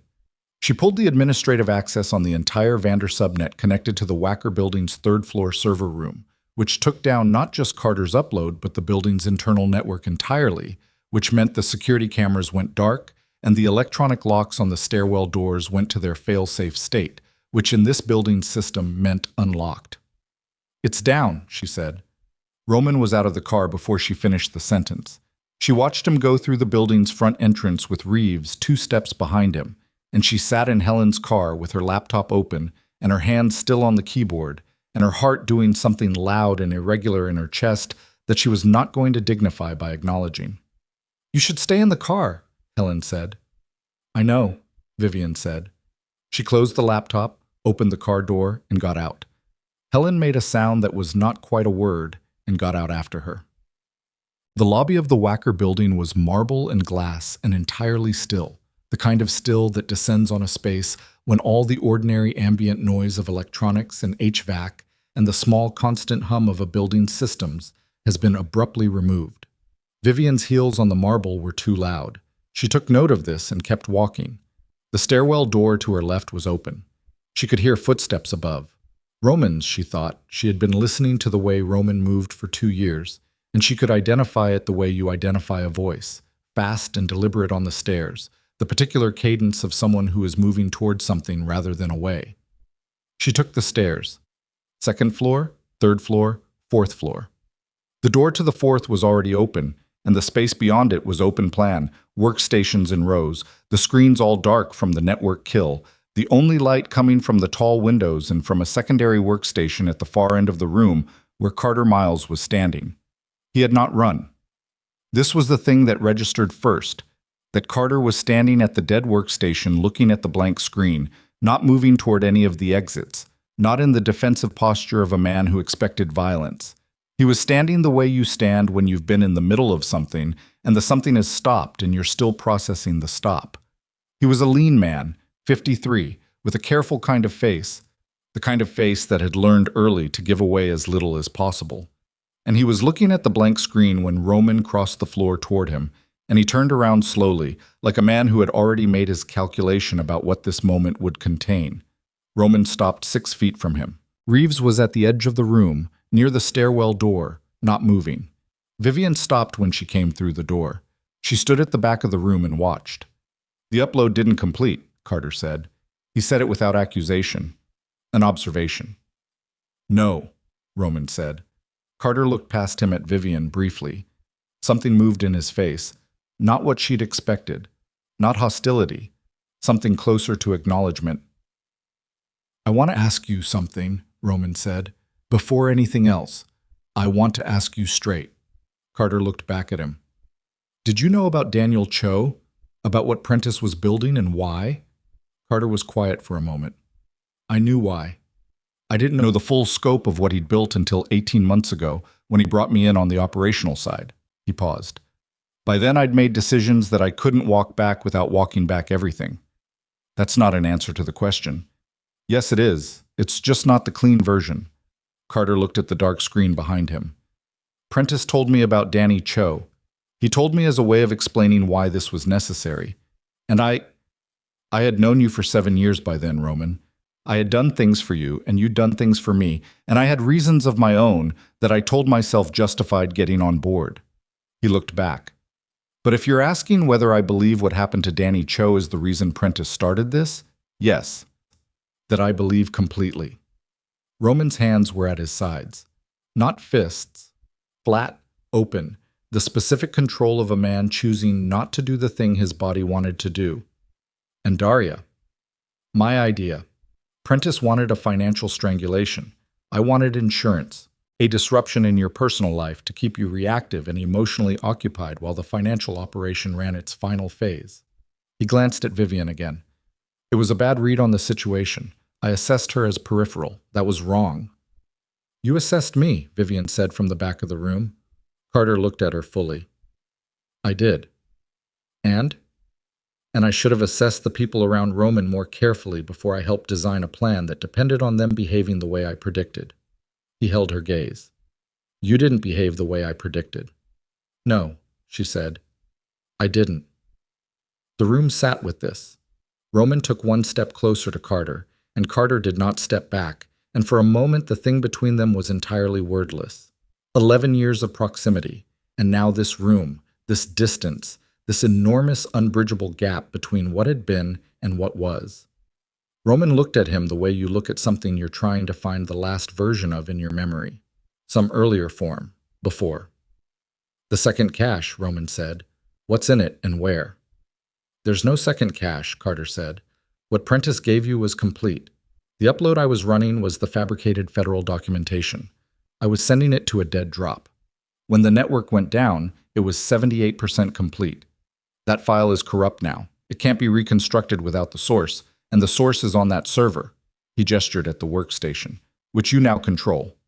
Roman looked at Reeves. Reeves crossed the room, sat at the dead workstation, and connected his phone to the machine's direct port, bypassing the network entirely. He started working.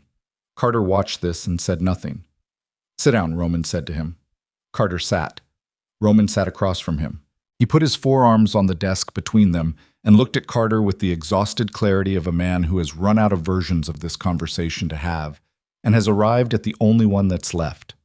Tell me what I don't know yet. All of it. Everything that's still moving. Carter talked for 22 minutes. Vivian stood at the back of the room and listened to all of it. What Carter described, in the flat and careful language of a man who had decided that partial truths were no longer useful, was the full operational structure of what he and Prentice had built. It was more extensive than the documentation had shown and less extensive than Roman had feared. A targeted operation, not a broad dismantling. The money transferred to Greco's accounts was not funding Greco. It was being held in a layered structure that was designed, if the plan had run to completion, to be recovered by Prentice's own financial instruments after Roman's organization had collapsed and the legitimate businesses had been acquired in the restructuring by holding companies Prentice controlled through a series of intermediaries. Prentice hadn't been building a coup for Greco. He'd been building an inheritance for himself, a final acquisition. Using grief and patience and 11 years of loyalty as both the motivation and the cover. Carter said this without editorial. Just the structure of it, the mechanism, the what happens next at each stage. He answered Roman's questions when Roman had them, and they were not emotional questions. They were operational, precise, the questions of a man doing damage assessment in real time and keeping everything else for later.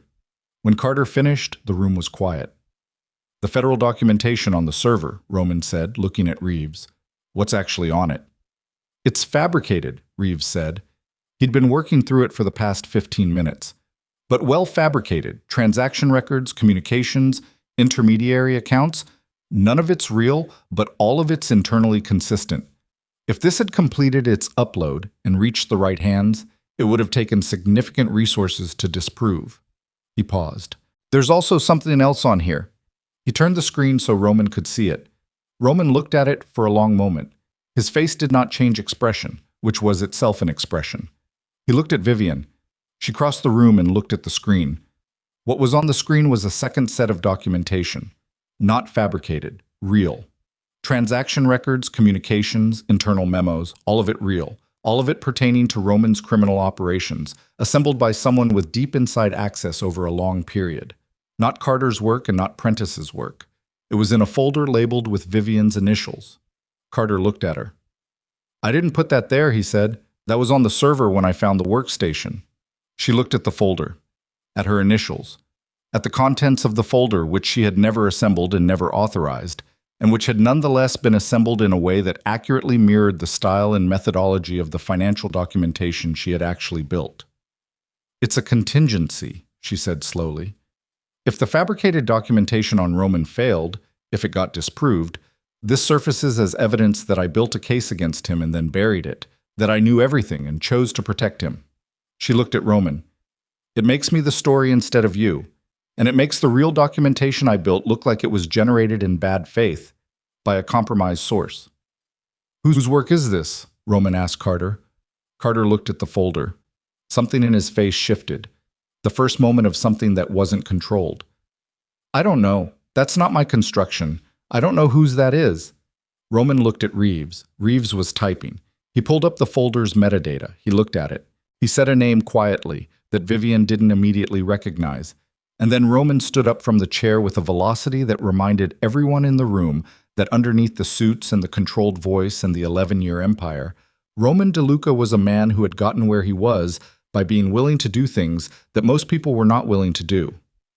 The name Reeves said was a lawyer, a specific lawyer who had handled the structural incorporation of three of Roman's legitimate holding companies, who had been present at the meeting where Vivian's access to the financial systems had first been formalized, and who had, Reeves was pulling it up now, charged $740 in cloud storage fees to a business expense account 3 months ago using a service that matched the server architecture of the workstation they were currently looking at. Not Prentice. Not Carter.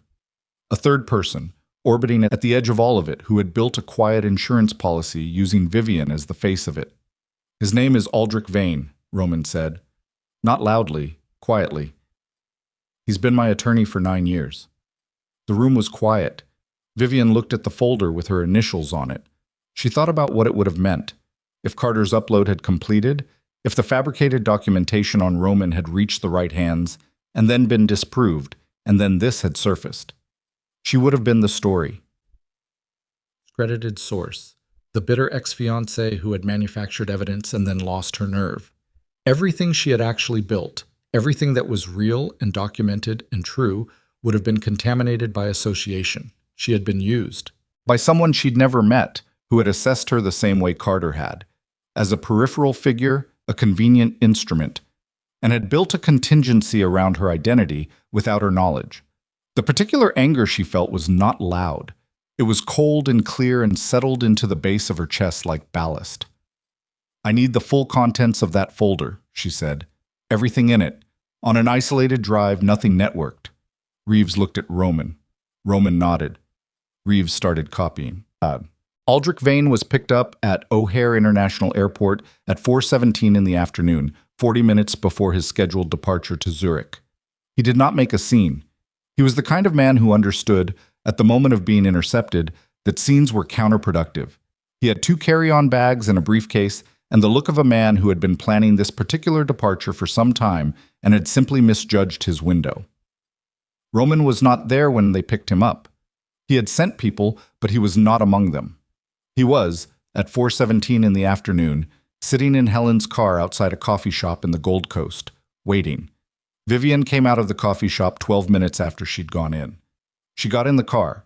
She had 2 coffees and she gave one to Roman without asking whether he wanted it, which was something she had always done. And he took it the same way he always had, the automatic acceptance of a habit between 2 people who had been close enough to stop asking each other about small things. They sat with the coffees. Daria's gone? Vivian said. She checked out of the hotel this morning. Whatever she was, wherever she came from, she's made herself unavailable. I know, I'm not going to look for her. Vivian turned her coffee cup in her hands. That's a change. A lot of things are going to change. He was looking through the windshield at the street. Vane's people will talk. Carter's going to cooperate. He told me as much in the building. Prentice? He stopped. Prentice has already started making arrangements. His attorney contacted mine this afternoon. The legitimate one. Not Vane. A pause. He's turning over everything. Every record, every account, every contact, all of it. Why? He says it's what he has left to do that means anything. Roman's voice was not forgiving when he said it. But it was not entirely without the recognition that meaning something, at the end, was not nothing. Vivian held her coffee. What about you? He looked at her then. The full weight of the day was on him. It was on both of them. She could feel it in her own body. The particular exhaustion that comes not from physical exertion, but from operating at maximum psychological intensity for an extended period. His face showed it. The lines of it were deeper than this morning. His eyes were the eyes of a man who had spent a day looking at things he could not look away from and now had to figure out what to do with what he'd seen. I'm going to dismantle it, he said. She looked at him. The criminal infrastructure, the network, all of it. He held her gaze. Not because I have to. Because Carter and Prentice and Vane all built their operations on the assumption that I would rebuild it if it collapsed, because that's what I've always done. I want to be something they couldn't predict. He paused. And because I'm 41 years old, and I'm tired of being what I made myself into when I didn't know what else to become. The coffee shop behind them had people in it, visible through the glass, ordinary afternoon people with ordinary afternoon concerns. Vivian looked at them and then back at her coffee cup. That's not a small thing to say, she said. I know. Saying it and doing it are different. I know that too. He looked at his own cup. I'm not asking you to believe it yet. I'm telling you because you're the one person I owe it to. The telling. She sat with this. There's going to be legal exposure, she said. If you cooperate, if you provide documentation of the criminal operations in exchange for immunity consideration, there are going to be people who go to prison, people who worked for you and trusted that you wouldn't be the thing that put them there. Yes. You've thought about that. I've thought about almost nothing else in the last 3 hours. He set his coffee in the cup holder. It's a bad choice inside a set of choices that don't include a good one, which is, I've spent 41 years making decisions inside situations that don't have good options. I know what that looks like. I know what it costs. He looked at her. What I don't know how to do is make it not cost that. She didn't tell him that it was the right decision. She didn't tell him she was proud of him, or that she understood, or that it would be okay. Those things weren't hers to offer, and even if they had been, they weren't true in the ways they'd need to be true to be worth saying. What she said was, the documentation I built, the legitimate business records, I'm going to take those with me. The work I did, the restructuring, the compliance work, the monitoring systems, that's mine. I'm not leaving it. I know. I'm going to use it. I'm going to register a firm. Financial forensics, compliance consulting. There's a market for someone who can do what I do, and I don't need to do it inside your world to do it well. I know that too, he said. I've known it for 2 years. I knew it before you did. This landed in a complicated way. She turned it over, examining the shape of it. The fact that he had known she was capable of a separate life and had not actively encouraged it had in fact made it easy for her work to be associated with his world rather than independent of it. She could be angry about this. She had some anger about it. She put it in the place where she put things she would examine later. I'm not coming back, she said. I need to be clear about that. You've been clear about it since the penthouse. I need to be clear about it again, because you're going to do something significant, and it's going to be hard, and there are going to be moments when you need someone who knows the full picture of what you're doing, and I'm not going to be that person, not in the way you'd want. He looked at her for a long time. Something moved in his face that she recognized, the thing that had been there at the kitchen table with the ring, the tired, hidden thing. And she recognized it now for what it had always been. Not the seed of something that could grow, but a true feeling that lived in a man who had never built the infrastructure around him that would let true feelings survive. He had felt it. It had been real. It had simply not been enough. And the fault for that was not one person's, not entirely, not in any clean way that would make apology possible or useful. Okay, he said. Not surrender. Acknowledgement. The recognition of a true thing, which was what Roman DeLuca, at his best, had always been able to offer. She opened the car door. Roman. He looked at her. The man who cooked that dinner, she said. The Tuesday in November. The chicken was overdone and you pushed a ring across the table without saying anything because you didn't know how to say it. She held his gaze. That was a real man. Whatever you build next, build from him, not from what you made yourself into after. She got out.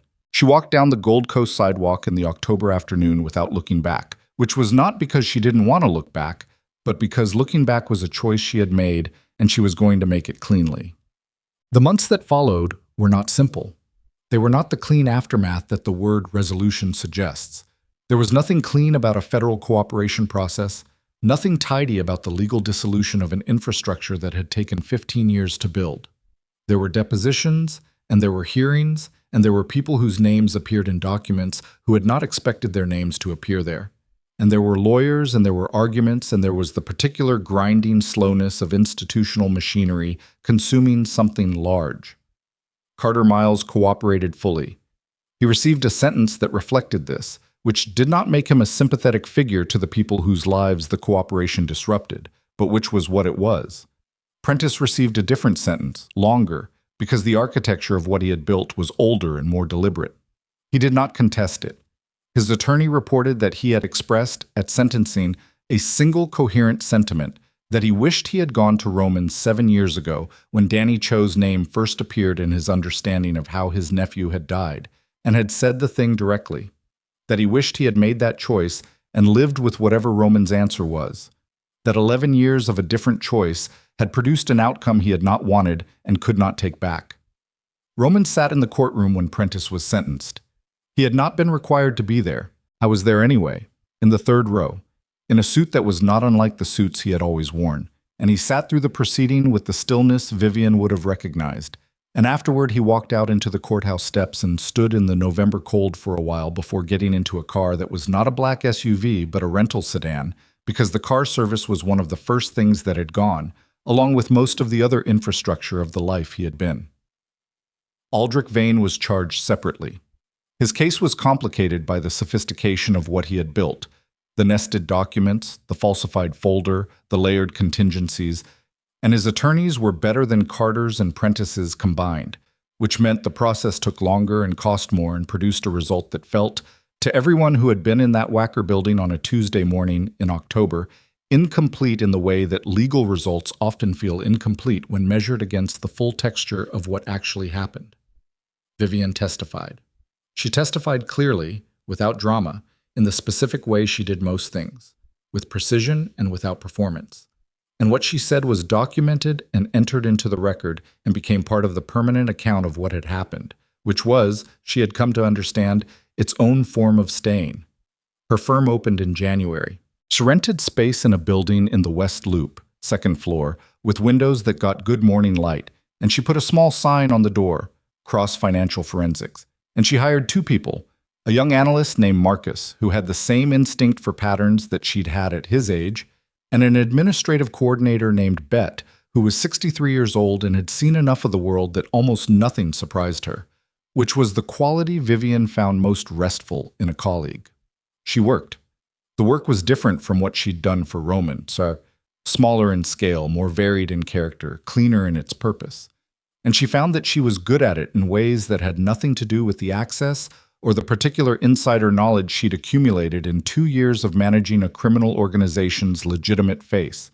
She was good at it because she had always been good at it, and the realization of this, that she had been good at things that were entirely her own, arrived quietly, without fanfare, sometime in February, when she was working late and Marcus had gone home and the office was quiet, and she was looking at a set of records that told a story no one had yet seen, and she felt, under the tiredness, something that was not complicated and was not ambivalent.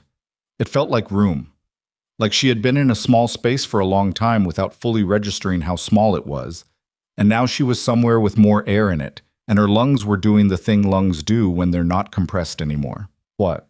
Helen came by the office one afternoon in March, with coffee and the particular expression she wore when she had information she had weighed and decided to share. Daria Voss, she said, sitting down across from Vivian's desk. Vivian looked up. I found out who she actually works for. Not Carter, not any particular client. She's independent. Placement work, mostly. She's been doing it for 6 years across 3 cities. Helen set down her coffee. She's not a villain in the traditional sense. She's a professional who took a job she was qualified for. And then told me to run, Vivian said. And then told you to run, Helen agreed. People are complicated. Yes. Vivian looked at the window. I know.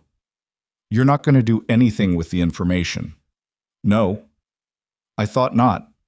Helen picked up her coffee.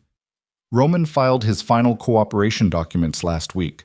The federal side of it is essentially complete. His attorney reached out to me, don't ask me why my number appeared in his contacts, to confirm that the financial documentation you built has been handled appropriately and that no portion of it is being held by any party other than the federal depository. I know. He told me. Helen looked at her. He contacts you. Occasionally. Vivian's voice was even. Not often. Practical things. Questions about documentation. He's trying to learn how to do some of what I used to do for him, legitimately, and sometimes he has questions. And you answer them. Sometimes. She paused. Not always. It depends on the question. Helen considered this with the expression of someone who has an opinion and has decided to keep it internal. She was good at this. It was one of the things Vivian valued most about her. Are you okay? Helen asked. It was a simple question, asked plainly, without the scaffolding of clinical concern or the performance of gentle inquiry. Just the question, from someone who wanted to know the actual answer. Vivian thought about it. I had something that I thought was one thing, she said slowly, and it turned out to be a smaller version of the thing I actually wanted, which is, she paused, That's not the same as being deceived. I wasn't deceived about what Roman was. I was I was hoping the smaller version would grow. It didn't, and what I have now is more of the actual thing. She looked at Helen. So yes, I think so, in the specific sense of being in the right place. Helen nodded. That's a reasonable definition of okay. I think it's the only honest one. They drank their coffee. Outside the window, the West Loop was doing its ordinary afternoon things, and the light was good, and the sign on the door said Cross Financial Forensics in clean block letters that Vivian had chosen herself. In April, she moved the small framed photograph of her parents from the edge of her desk to the windowsill, because the light hit it better there, and because she had been at the desk long enough that rearranging it felt like something other than unsettlement. She had not put a new ring on her left hand. She was not interested, currently, in putting anything on her left hand. What she was interested in was the stack of case files on her desk, which represented 4 separate clients and 3 ongoing investigations, and a set of patterns that she was only beginning to understand the full shape of, and the morning light, and the coffee that Marcus brought without being asked, because he had learned her preferences in the way that good colleagues do. One afternoon in May, she was sitting at the window when she saw the city, not at any particular feature of it, just at the fact of it, the enormous lateral sprawl of it, the lake beyond the buildings catching the late light. And she understood something she had been working toward understanding for the better part of a year. She had built the documentation in good faith. She had handed Roman the folder because it was right. She had told Daria to run because even in a situation with no clean choices, there were better and worse ones. She had testified clearly because the truth, documented and entered into the permanent record, was the only form of staying that she fully trusted. None of this had been done for Roman. None of it had been done against him. It had been done because she was the person who had happened to be in possession of the truth, and being in possession of the truth carried its own obligation, which she had felt clearly and had not argued with. The ring was gone. The fear was gone. Roman's shadow, which had extended over 2 years and 4 months of her life, and had been long enough that she'd stopped noticing how long it was. That was gone too. What remained was the work, and the window, and the city in the May afternoon, and the knowledge, which she held without drama, without ceremony, simply as a fact she had arrived at honestly, that she had been in that penthouse doorway 3 days before her own wedding, and had stood there without falling apart, and had placed a ring on a table, and had said a true thing clearly, and had walked out. And everything she was now had begun, in some important way, in that doorway.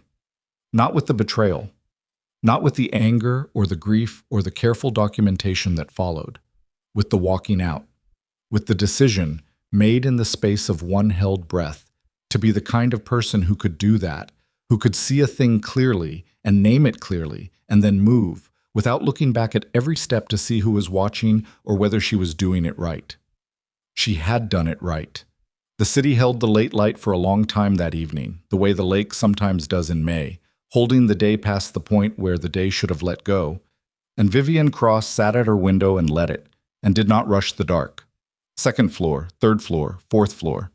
The door to the 4th was already open, and the space beyond it was open plan, workstations in rows, the screens all dark from the network kill, the only light coming from the tall windows and from a secondary workstation at the far end of the room where Carter Miles was standing. He had not run.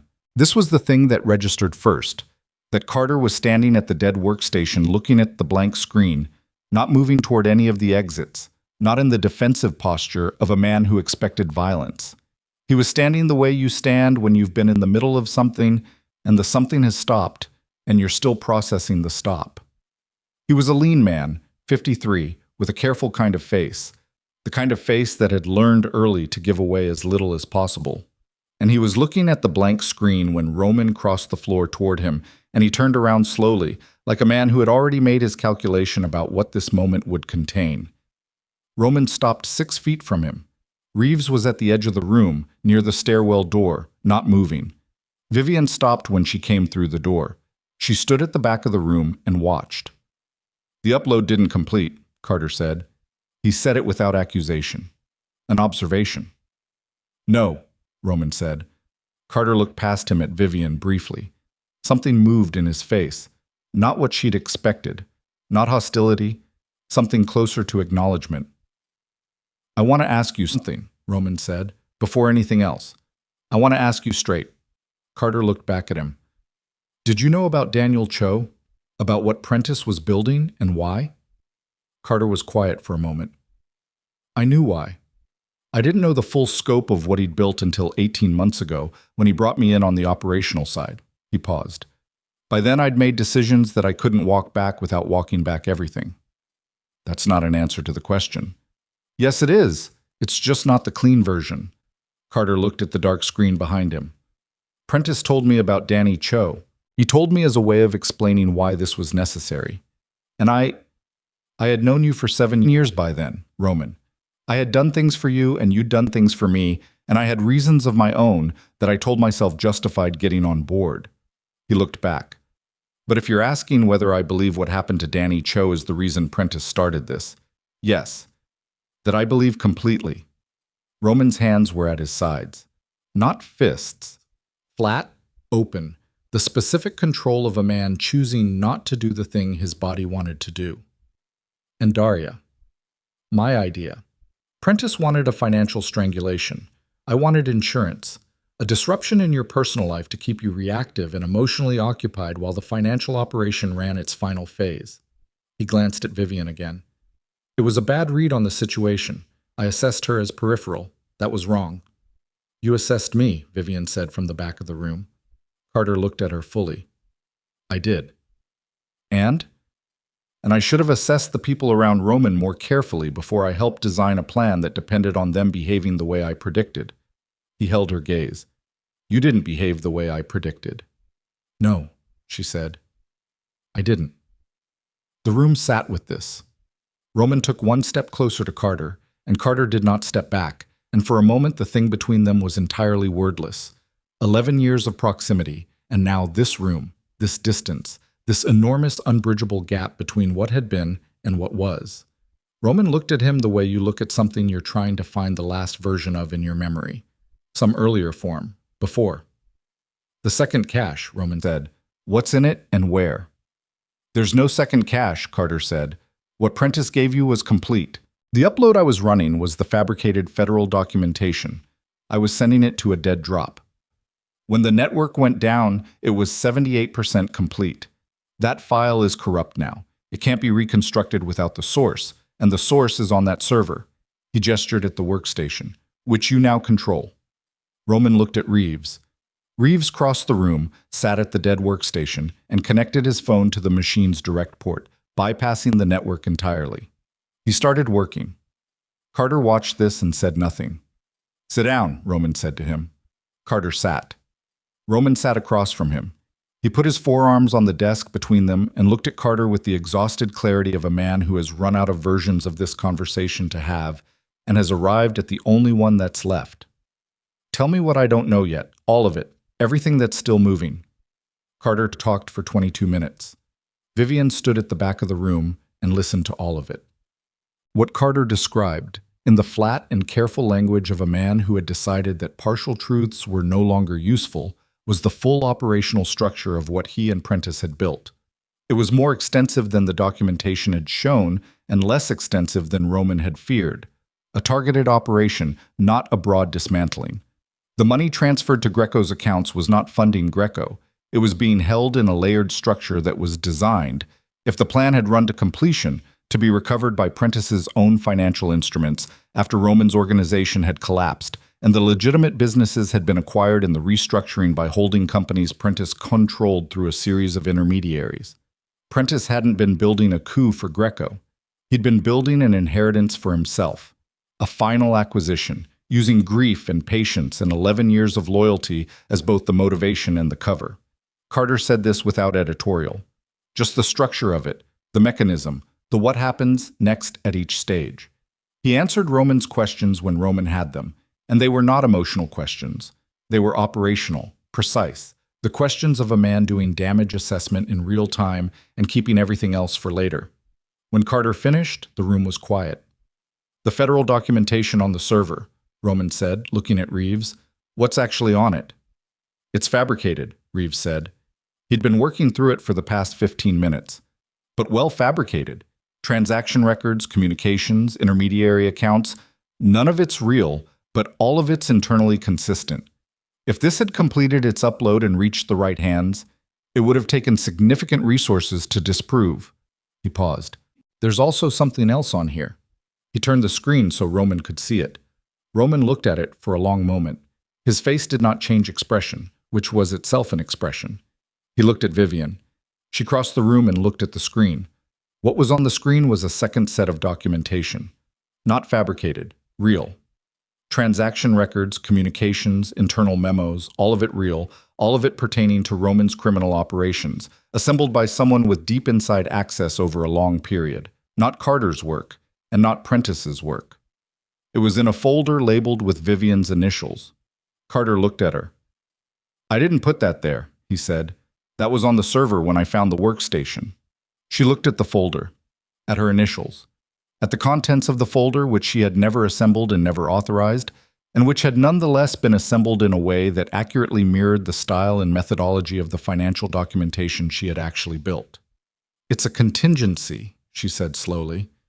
If the fabricated documentation on Roman failed, if it got disproved, this surfaces as evidence that I built a case against him and then buried it, that I knew everything and chose to protect him. She looked at Roman. It makes me the story instead of you, and it makes the real documentation I built look like it was generated in bad faith by a compromised source. Whose work is this? Roman asked Carter. Carter looked at the folder. Something in his face shifted. The first moment of something that wasn't controlled. I don't know. That's not my construction. I don't know whose that is. Roman looked at Reeves. Reeves was typing. He pulled up the folder's metadata. He looked at it. He said a name quietly that Vivian didn't immediately recognize. And then Roman stood up from the chair with a velocity that reminded everyone in the room that underneath the suits and the controlled voice and the 11-year empire, Roman DeLuca was a man who had gotten where he was by being willing to do things that most people were not willing to do. The name Reeves said was a lawyer.